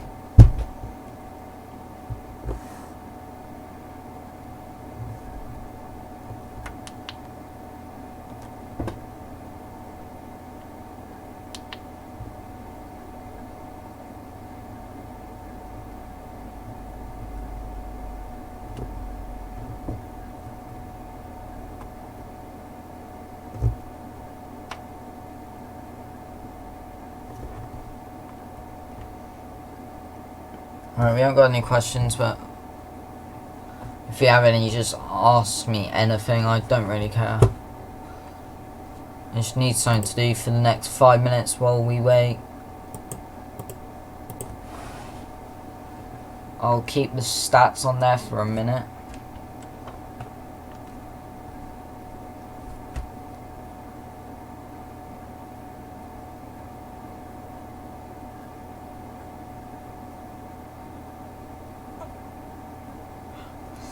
There any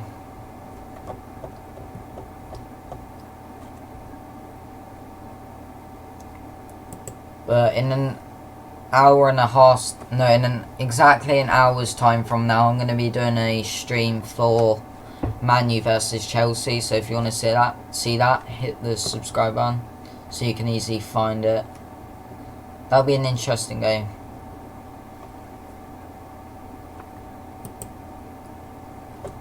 Don't know what the score will be on that. I have to think of a score prediction in the next hour for that. I'll look at the lineups and then decide. Simon says come on New Wolves. I predicted 1-1 at the start of the game. It's at the moment 0-0, so I predicted the draw correct, but I haven't predicted the actual score. But I think Wolves will finish 8th this season, and I think they'll reach the knockout stages in the Europa League as well, so I think they'll have a pretty decent season. They'll just miss out on 7th place. I think Everton will get 7th. I predicted Leicester in 10th, I think. Just because they don't replace Maguire. Otherwise, I would have predicted them like 8th or 9th. Probably 9th. I'm not too sure. But I'm pretty sure I predicted... No, I think I predicted West Ham 9th. I'll just make sure.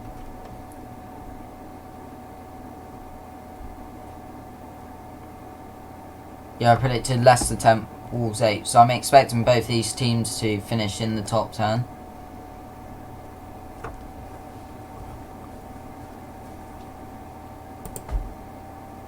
But Leicester v Wolves has started again, so I'm going to put the commentary back on.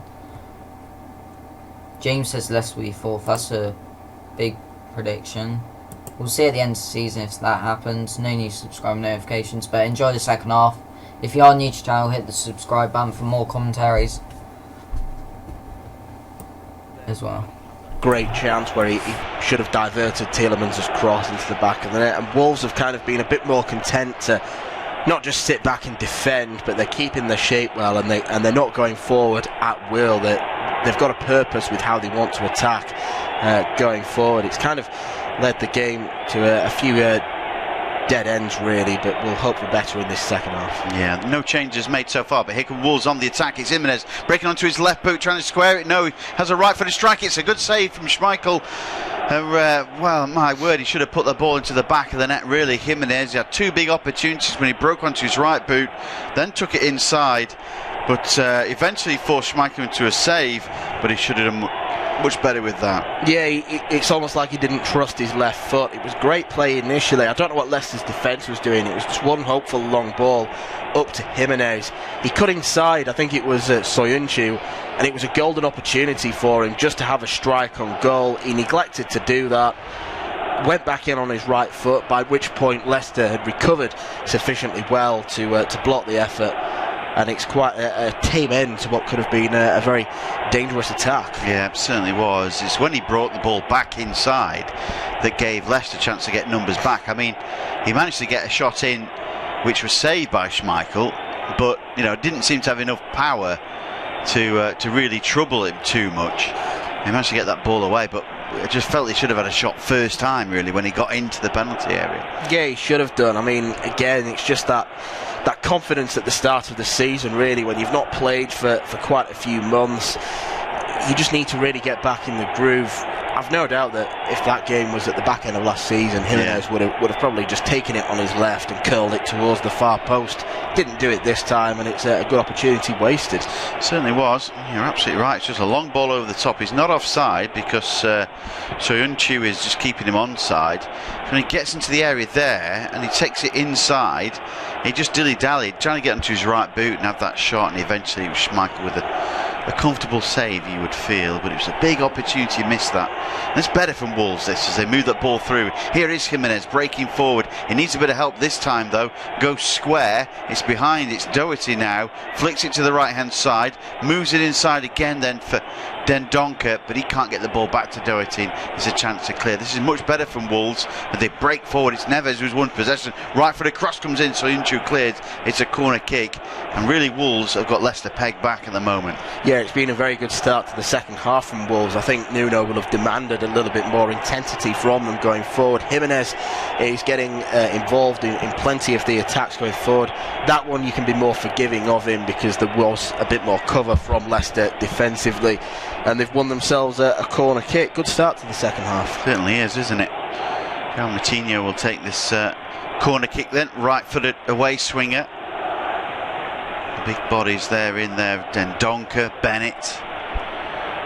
Players like that then for Wolves. Cross comes in, Bennett then bundling over a Leicester player inside the area, but Andre Mariner says that's alright. So the ball makes its way to Rui Patricio. It's cleared all the way up the field. Ball from Connor Cody, trying to get the ball down the right side for Doherty, but there's Maddison instead to pick up loose ball. He gives it away to Dendoncker. Ball from Cody, moves the ball to Doherty. Dendoncker again, little touch inside for Moutinho. Doherty's ball forward, looking for Jimenez. There is the composed Johnny Evans to clear. The header from Ndidi finds Castro. Now inside for Neves. He has to go backwards. Drives it across field to Doherty. Wolves just dictating play so far. The first 5 minutes have all been them. The cross came in from the right hand side, deflected off Chowdhury. Big corner kick again for Wolves. Yeah, it will. Continuing with how well they've been playing at the start of this second half. Suddenly Leicester pegged all the way back. They've conceded a few set pieces now, and Wolves with the three central defenders. Jimenez is a big target, so is Dendoncker. Need to take advantage of one of these. Certainly do. It is Moutinho again to take this corner kick. Right-footed away swinger. The linesman just checking that it's inside or something's touching the quadrant. Willy Bowley wants this ball on his head. Moutinho's delivery comes in. Bowley's in there. It's bobbling around the air. Shot comes in. It's a goal. Wolves have taken the lead, and it is Leander Dendoncker with his goal, his first Premier League goal of the season for Wolves. Bowley was with the header, caused consternation. Ball was played out again, a right-footed strike from Dendoncker, and it's Leicester City 0, Wolves 1. Well, it's what Wolves deserve from the start of this second half. I mean, it's Dendoncker and Bowley that are going for the same ball, and the fact that the ball kind of just bounces off both of them, they do get some good fortune. The defending from Leicester is really poor. Dendoncker, the first one to react, and he smashes it into the back of the net. 1-0 Wolves. We have a goal at the King Power Stadium, and it's nothing short of what Wolves deserve. They were poor in the first half, they've been excellent in the opening stages of this second. They've got the goal from a Moutinho corner kick. Bolly was there. The header came in from Dendoncker. It was blocked, and then Dendoncker's right-footed strike came into the back of the net. They're going to have a check for VAR about this, as the header came in from Dendoncker. It seemed to strike the shoulder of Bolly, but he was rifled into the back of the net. And it is Wolves who have taken the lead against Leicester. Leicester City 0, Wolves 1. I have no idea why they are checking this for VAR. It's just a bounce. It does come off Bolly's arm, but he's about less than a yard. It's centimetres away from when the ball hits him on it. I mean, this new handball law is absolutely crazy as well. That we saw it in the Women's World Cup. They are checking the goal. I mean, I'm not even sure if this goal's going to be...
At all, and I don't think many people are. But at the minute it's Leicester 0, Wolves 0.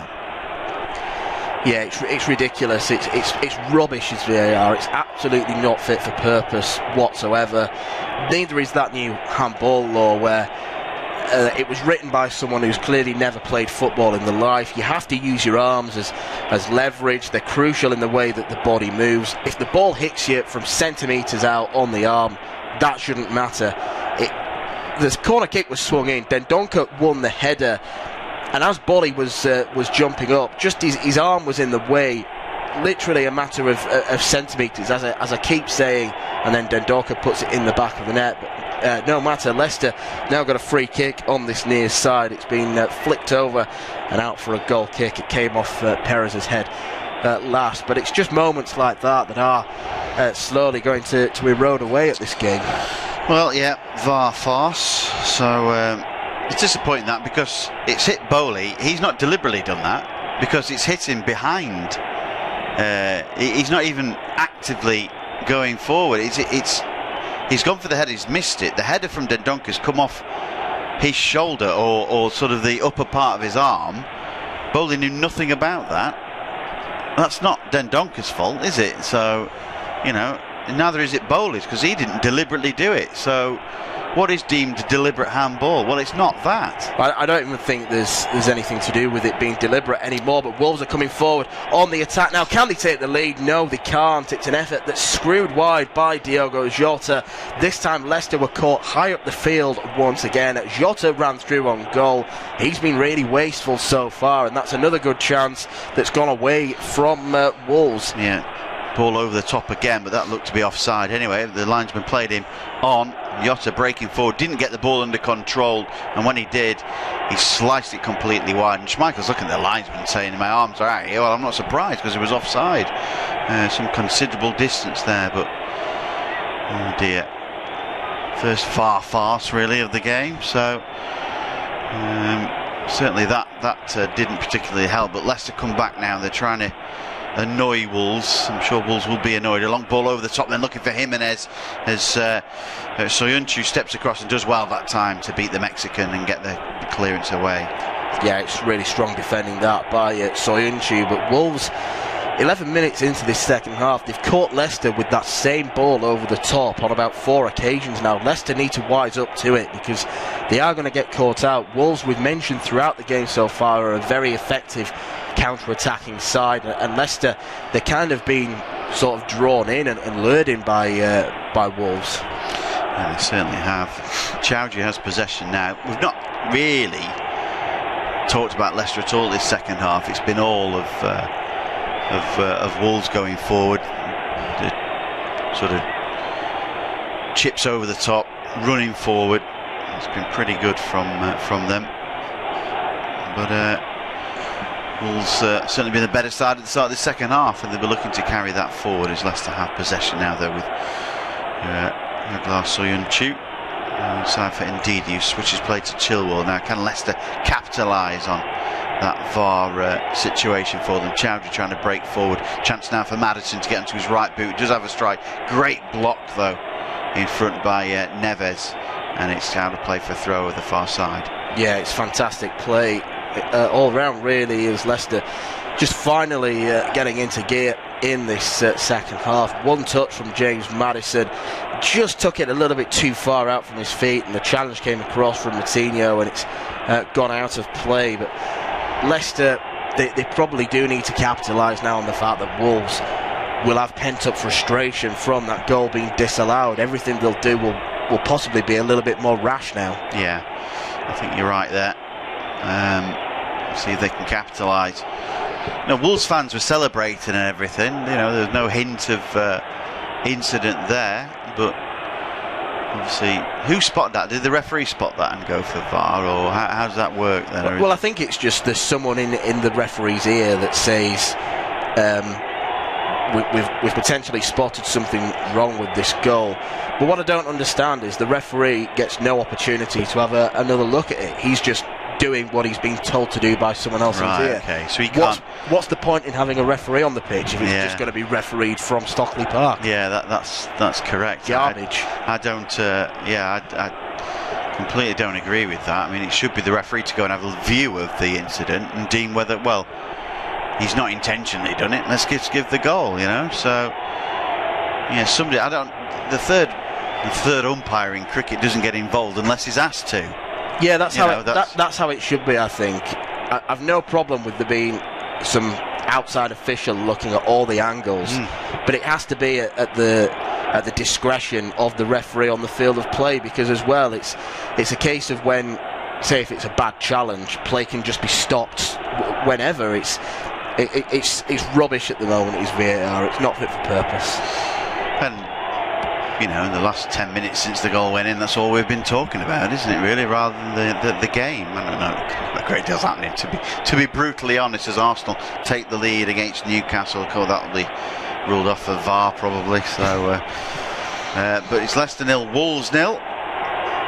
60 minutes gone really, as a diagonal pass to the right hand side finds Doherty. Lovely bring down then from him. Ball back now to the right hand side, right foot across, comes in, headed away at the back post by Pereira. Chested down, but Wolves win it back. Moutinho finds Neves, he tries to squeeze that ball through, can't quite do that. Moutinho again, but it's picked up by Perez. Perez's long ball over the top looking for Vardy. Vardy brings it down, takes a touch, trying to get it past Cody, and Cody's there to step up. And it will be a corner kick, I think, or was it a shove on Cody? I think he's given a corner kick there. And Cody looks puzzled by that decision, but I think Leicester have got a corner kick.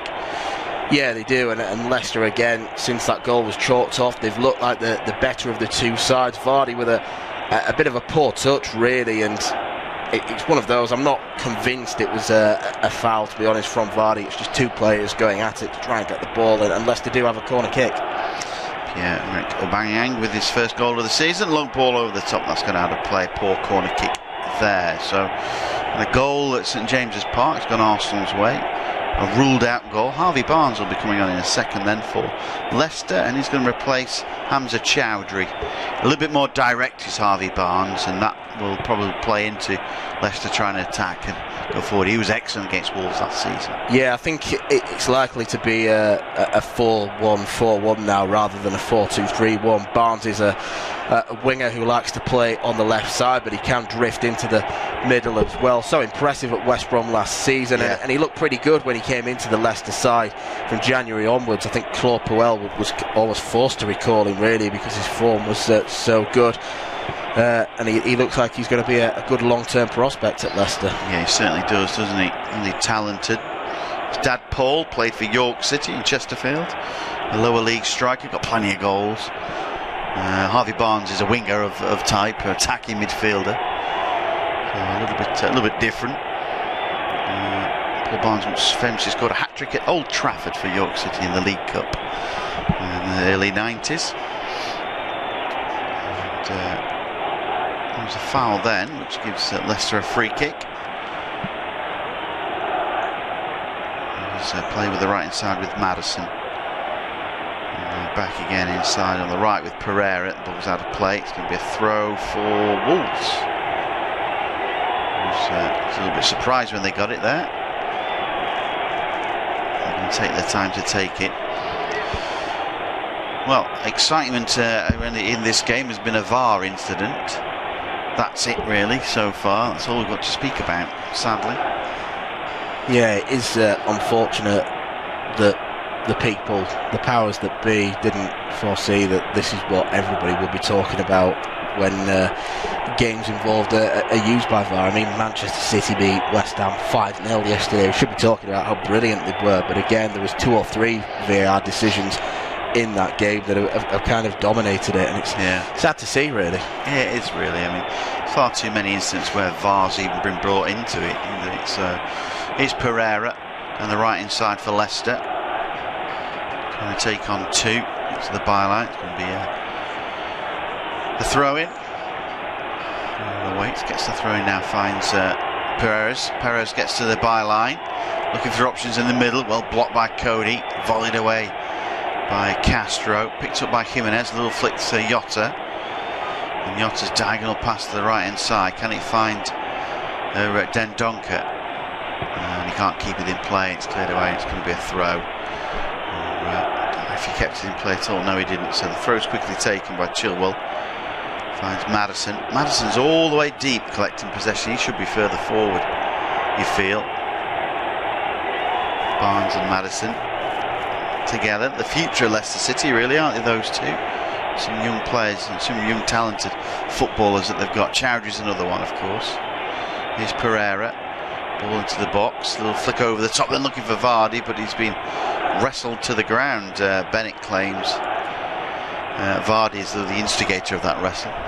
Yeah, I think regardless, Vardy was not going to get anywhere near that ball that was put back into the area, so no question of a penalty kick, even though from the looks of the first replay it is Bennett that's pulling down Vardy. I mean, maybe he's a little bit fortunate, and is that going to be something that VAR might look at? It doesn't look like it, but you never know. There seems to be a bit of a delay with it being used as well. So, is it the referees' authorities say, can I just check that again?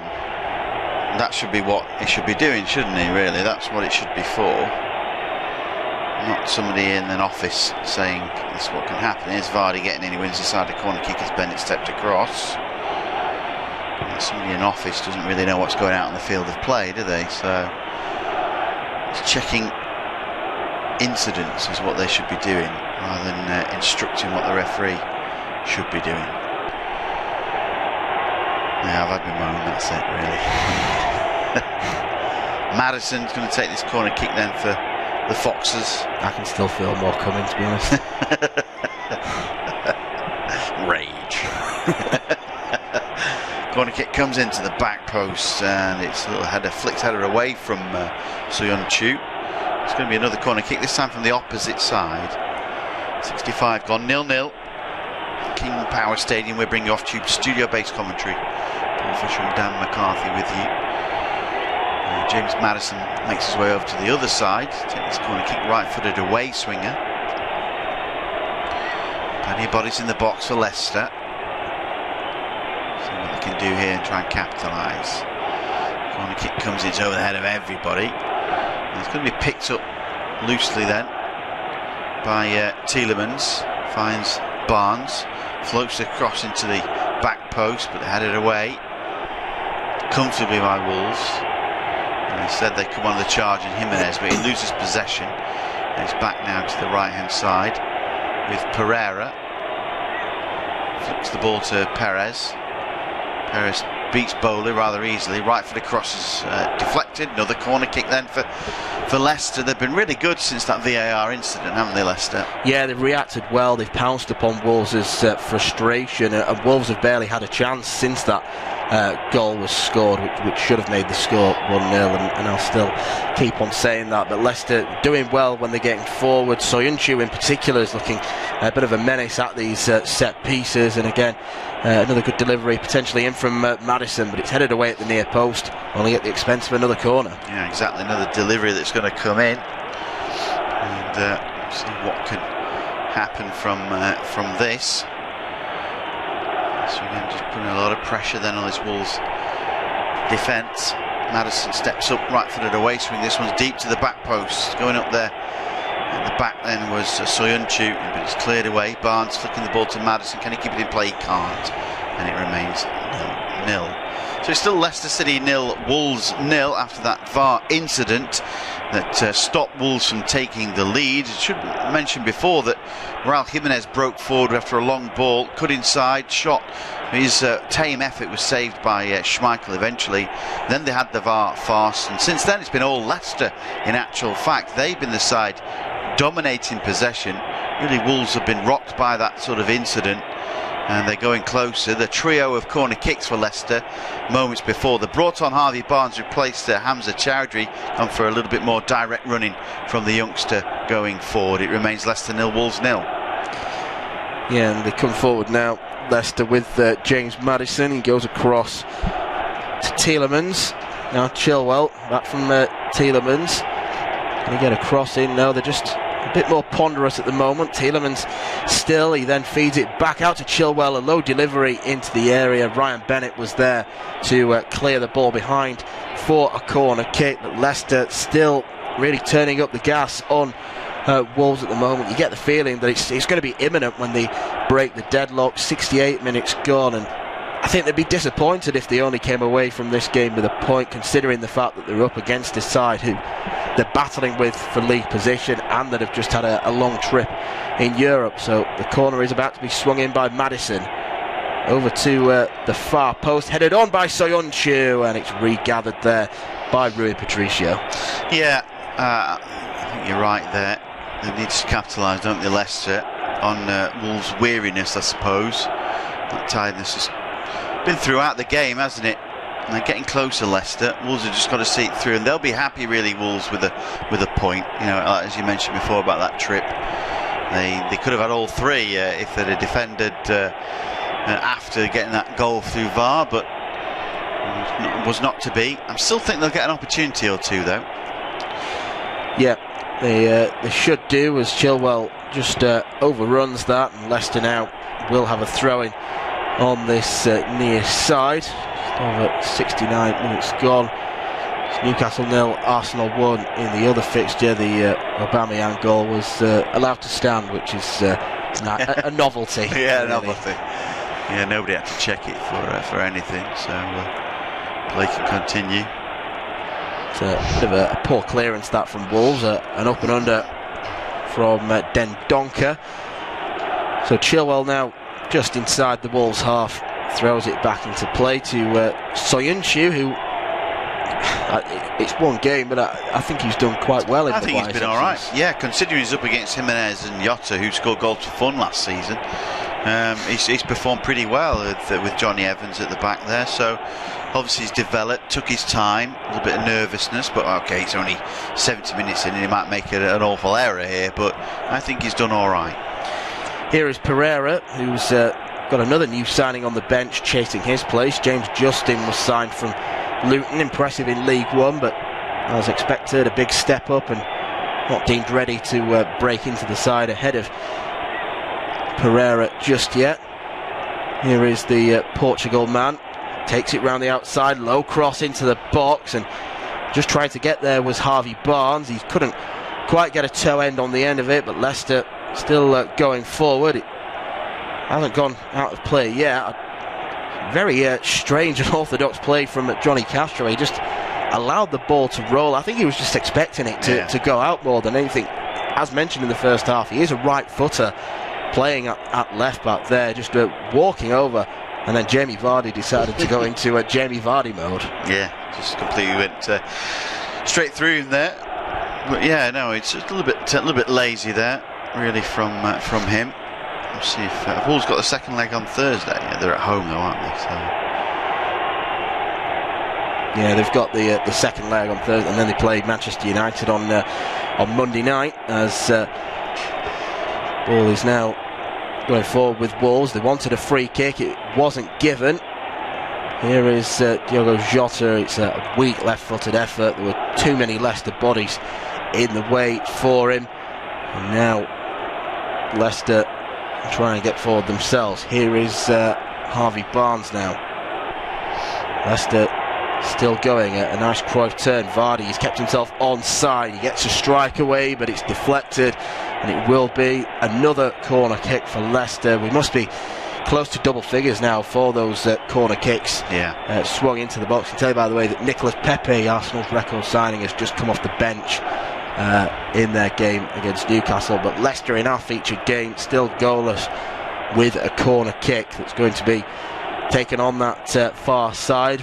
Diogo Jota remonstrating with Andre Mariner. Not sure what about, to be perfectly honest, but over 72 minutes gone, this game does need a breakthrough, it seems, and it could be just down to one goal. There's only been a little portion of the game left. A low corner swung into the area. It comes out to Tielemans on the edge of the box, but he's dispossessed, and now Wolves, can they go forward on the counter-attack? It is Moutinho. He has to hold play up, and he has to avoid the challenge coming in from Johnny Evans. He does well enough to win a throw-in as Wolves preparing their first change, and it looks like it's going to be a debut in the Premier League for signing from AC Milan, Patrick Catrone.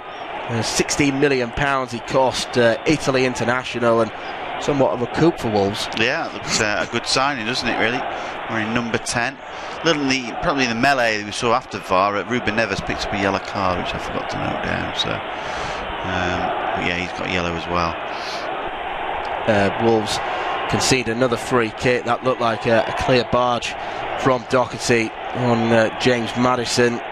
25 yards out in quite a central area, so there could be a good opportunity here. Sorry, it was Tielemans who he knocked out of the way, just put his body across without looking to go for the ball.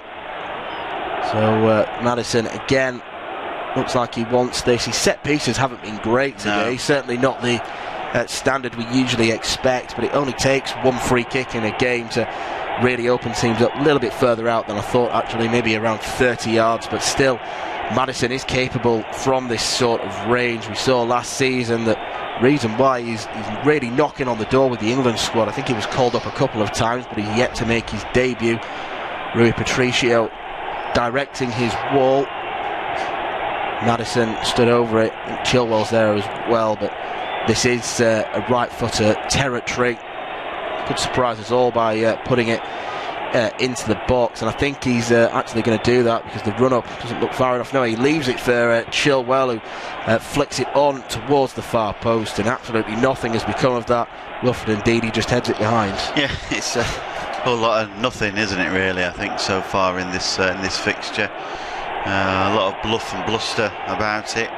Really, we're expecting goals, and we've had nothing really so far. It's lethargic.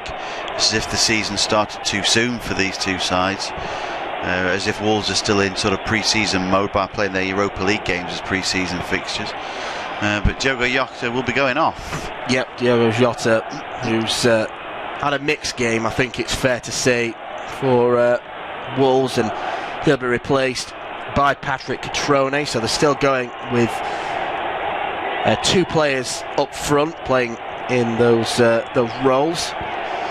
Leicester are going to make a change as well. It's going to be Jose Perez to come off and Mark Albrighton to come on. More of an orthodox wide player than Perez, someone that's always very good at swinging crosses into the box, and that might be needed really, because the game is, as it draws to its conclusion, is naturally likely to get a bit more direct. Yeah, I think you're right there. So get the wingers on, get the Vardy involved, who's been a little bit off the boil himself.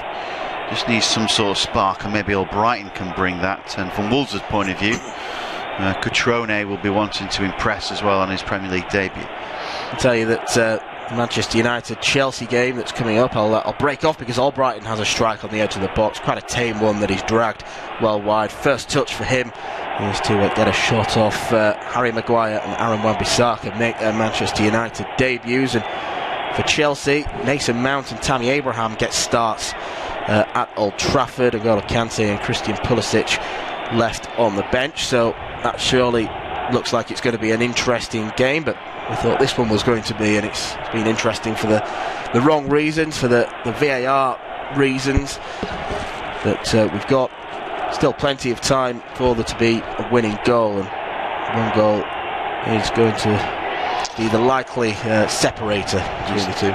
Looks like he's tweaked a groin there, Wilfred Ndidi, trying to shake it off, but they're not shaking off too easily. They've only got one sub left of Leicester. Yeah, and they've kind of got no like for like for Wilfred Ndidi. Dennis Pratt, the new midfielder from Sampdoria, is on the bench. Other than that, they've only got Danny Ward, the goalkeeper, Wes Morgan, central defender, and Kelechi Iheanacho, the forward. So there isn't a like for like holding midfield replacement. They'd wish they'd have kept on Hamza Chowdhury if Ndidi has to come off. He tries to intercept that one, he gets back up to his feet. I think he's going to be okay, a little bit like the Evans hobble in that first half, as Pereira is just upended by Cutrone. Leicester 0, Wolves 0. Back now with Johnny Evans, cross to Pereira.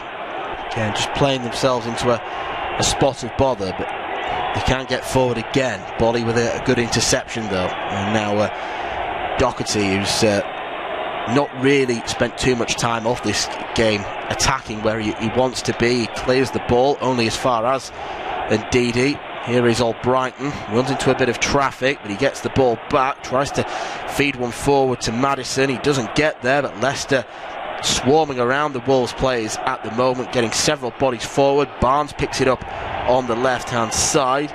He goes back into the middle for Chilwell. Chilwell now to Ndidi. Here he is again, and Ndidi tries to slide a clever looking ball through to the runner in the box. It doesn't reach him, and now Wolves again looking to go on the counter attack, but that's stopped rather firmly by Kagla Soyuncu as Raul Jimenez was running forward.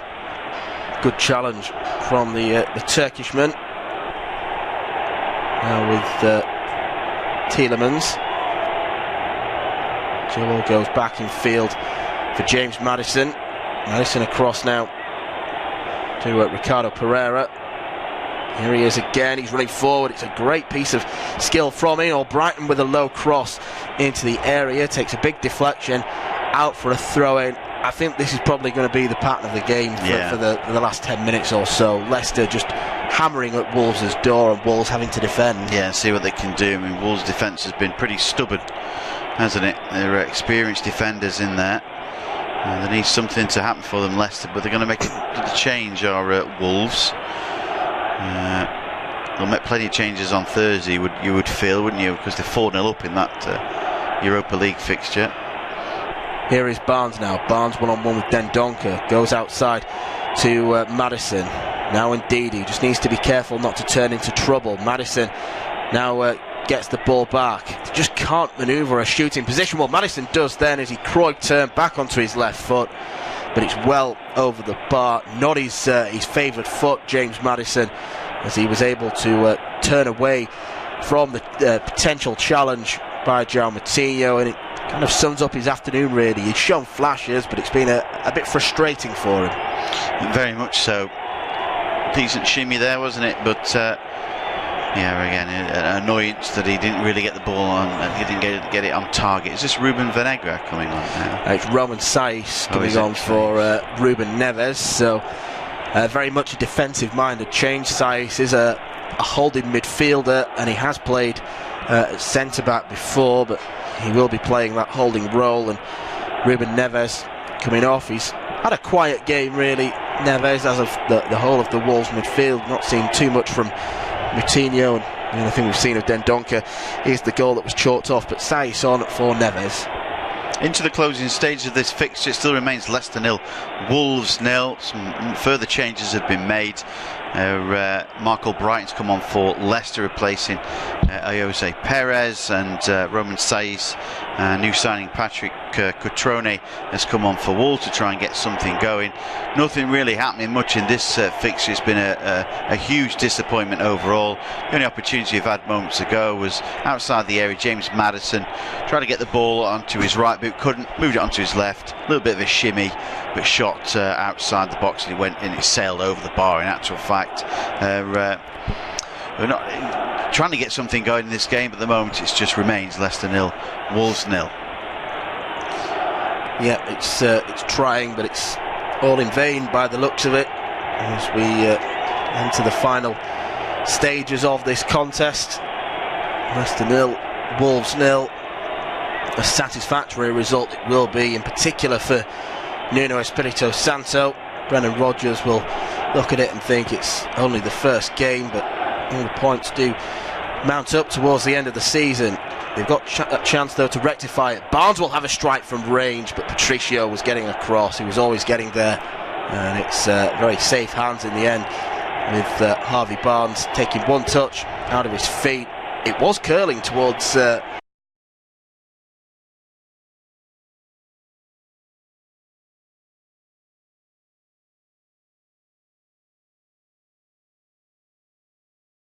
Patricio just to move to his left hand side onto his knees. It was a good curling effort though from Barnes, and at least it's something to write about. Yeah, that's the name of the game really. We've not had too much of that. We could do though if Wolves get forward now, and there's space on the edge of the box for Raul Jimenez. He gets a low strike on goal. I think it took a slight deflection which took some of the pace out of it, and easy enough for a man I don't recall mentioning at all, Kasper Schmeichel. He's been a virtual spectator in this one. He has since the first sort of couple of minutes when he had that shot to save from Jimenez as well, when he broke clear. But other than that, that's all he's been asked to do, a long range effort which is easy for him. I mean, even Jimenez's early effort was, more than savable, so which is exactly what he did. So it's just it's not been a great one, this one. It hasn't, but it is a match between two sides who we very much expect will deliver the goods this season and will entertain in equal measure. Here is Albrighton. His cross just has a bit too much on it, but it is going to be rescued over on this near side.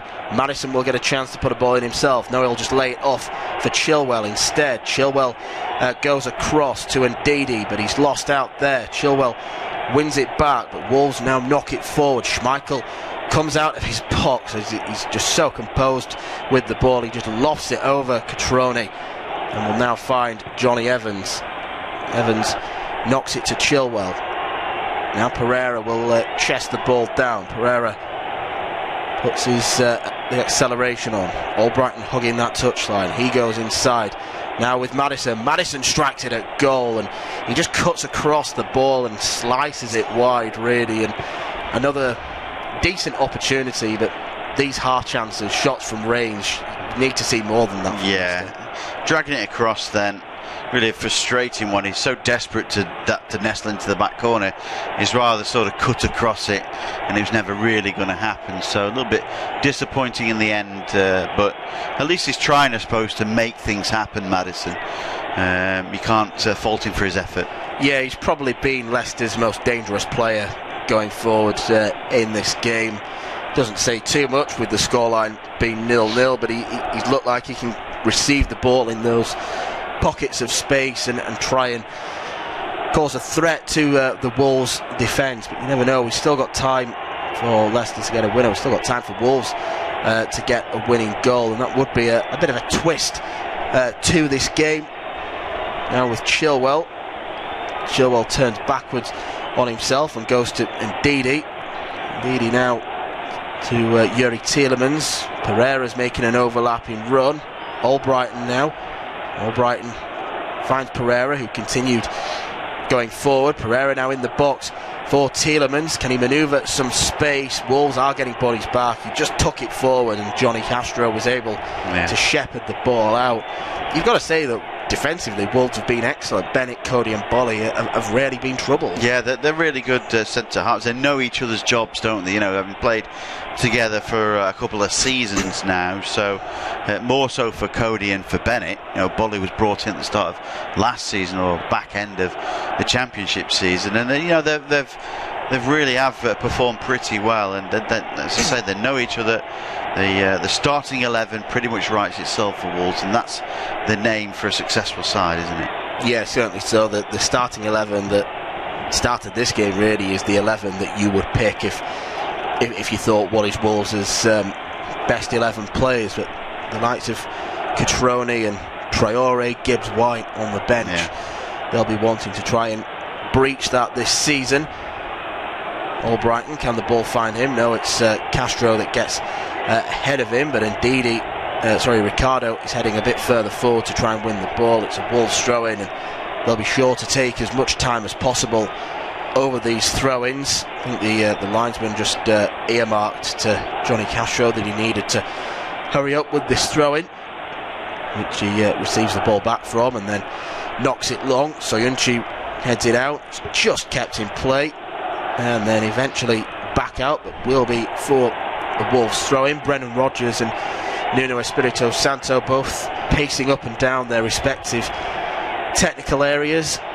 Getting a bit fraught now, this game. Leicester, you would say, are the more likely side to get that goal, but I just can't see it coming. No.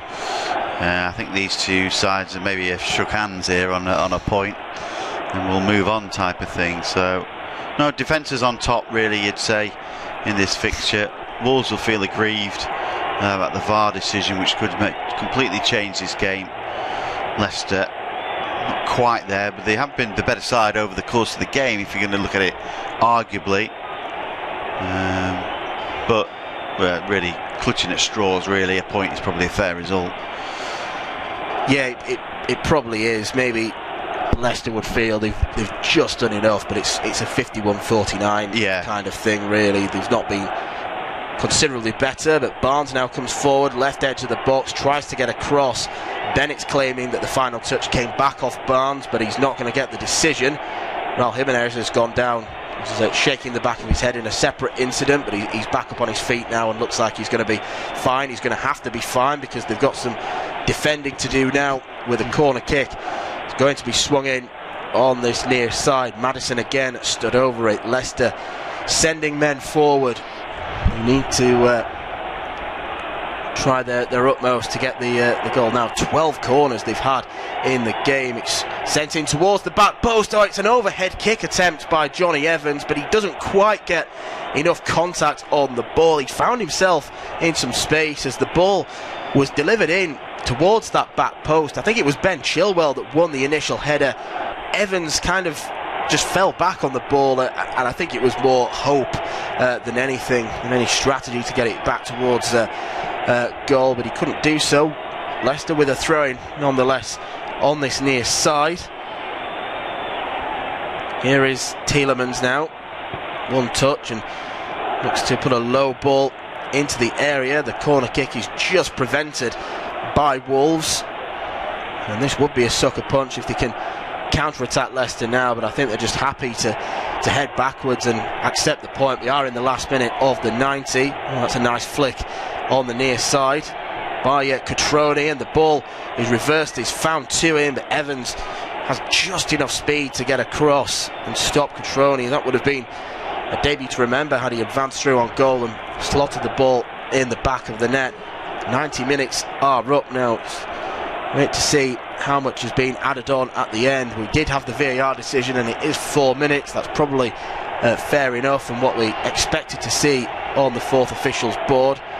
Now with Chilwell has men in the box, but he's turning backwards. Now a chance for him to cross the ball towards that back post. Albrighton was there, but Patricio pats the ball down, takes hold of it, and he's probably going to waste about 30 seconds in the process. Yeah, it was good goalkeeping. That well watched, wasn't it, as the high hanging cross came into the back post, and Patricio just grabbed it out of the air there. As you say, just took his time now delivering the ball down the field. But Leicester looking like they want to finish the stronger of the two sides. Wolves happy with a point. Here is Chilwell now. Barnes rolled into the feet of Tielemans. Pereira, who's not stopped running up and down that right flank all game, gets it to Albrighton. Reverses the ball now to Ricardo Pereira. Maddison, does he lose out? He does. It's a Wolves throw in, and they're looking to go forward, but it's taken a bit too quickly. Wolves nonetheless will head it forward to Raul Jimenez, who I think was caught in an offside. It was Cutrone that was caught in the offside position. The linesman put his flag up, even though they've been told not to do that. If you think the call is particularly tight, must have been a fair distance offside. Here come Leicester again with Barnes. Barnes gets the reverse ball from Vardy. Barnes will cross it into the box, and the touch from Willy Bolly was a crucial one. I thought he was diverting that in for an own goal then. Brilliant combination play between Vardy and Barnes. Maybe Barnes could have put it in a little bit sooner because Brighton was lurking at the far post, but Bolly with some wonderful defending. Yeah, he did superbly well to get his body out of shape, because he would have nestled into the corner. Maddison's cross is palmed away, and now Tielemans will have a drive from range. It's blocked by Wolves, and they're forced all the way back now are Leicester. Schmeichel, he's almost playing in the centre circle. He's coming that far out from his box. They're going long now by the looks of it at Leicester, and it's probably ill-advised because it was a poor pass which went over the head of James Maddison. It's going to be a throw into Wolves on this near side. That might be that. That might be it, yeah. I think might be it done with. Yeah, what a lovely interchange. Just seen a replay again of Barnes and Vardy linking up well. Brilliant work from Bowley. How he didn't convert that into an own goal, I'm not sure. Yeah, he just got his feet sorted out in time. It was one of those situations where, a la Grant Hanley on Friday, he could have played that into his own net. Here come Leicester again. Brighton's going to have a strike from range. It gets another block from Bolly, who then just outmuscles the Leicester winger. Goes for another throw in. It's taken very quickly by Brighton. Another chance maybe for Leicester to put a cross in, this time headed away by Connor Cody. Leicester come forward again.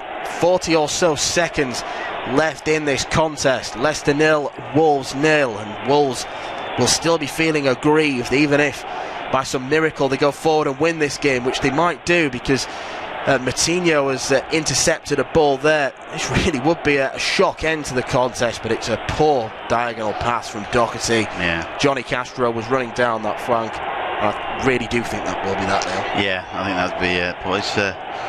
Well, Wolves have had their opportunities, haven't they, to win the game. Of course, they had the ball in the back of the net, ruled out by VAR, but again, I suppose a 0-0 draw would be a fair result for either side. And a 0-0 draw is what we've got, because Andre Marionette has blown his whistle. Both sides start the season by getting points, but Wolves will feel really... Right, so it's full-time ended 0-0 between Leicester and Wolves. We're going to show the stats of the game, and then we're going to show the league table. But if there is 90 people in this stream, and if you want to see more Leicester and Wolves commentaries, next week we are going to be doing Chelsea versus Leicester. So if there's any Leicester fans in here that want to see that this time next week, then subscribe to the channel. You'll easily find my stream, and then you can listen to commentary for that. And then on Monday the 19th of August, which is in 8 days time, I'm going to be doing Wolves versus Man U. So if you're a Wolves fan and you're not going to the game, then subscribe, then you'll be able to see commentary for that. We'll also do a few Leicester streams and Wolves streams over the next couple months. So we're going to look at the stats now. We're going to look at the league table. We're just going to wait for the Newcastle Arsenal game to finish. It's currently 1-0 to Arsenal. That game's literally about to finish, so by the time we've looked at the stats,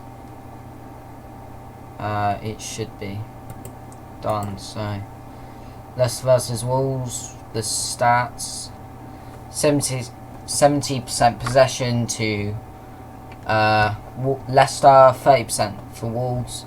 15 shots for Leicester, 8 for Wolves. 1 shot on target for Leicester, 2 shots on target for Wolves. 12 corners for Leicester, 3 for Wolves. So Leicester look like they deserve to win. Wolves having a goal ruled out by VAR for a handball, I think.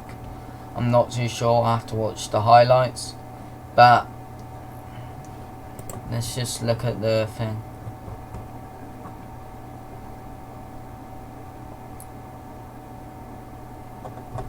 Yeah, it's just saying about, I don't know. I think it was a handball, but the Newcastle Arsenal game has it finished? Yes, it finished 1-0 to Newcastle. So the stats for this game: 62% possession for Arsenal, 38% for Newcastle. 9 shots for Newcastle, 8 for Arsenal. 2 shots on target for both sides, and then 5 corners for Newcastle, 3 for Arsenal. So Newcastle played alright. Probably deserved to point out that, but looking at the table now, Arsenal move up to 6th after their win. Leicester are in 11th. Wolves are in 12th after drawing 0-0. And then Newcastle are in 15th. So pretty decent start for Leicester and Wolves, getting a point. I predicted 1-1, but it ended up 0-0. So I got the draw right, but not the actual score. So what I'm going to do now is I'm going to end the stream, and then I'm going to start a live commentary for Man United Chelsea. So if you want to see a commentary for that, then come back on my channel in about 2 minutes time, and then I'll be starting commentary for that. We'll go through the lineups in that, and then we'll do commentary for that. So thanks for watching this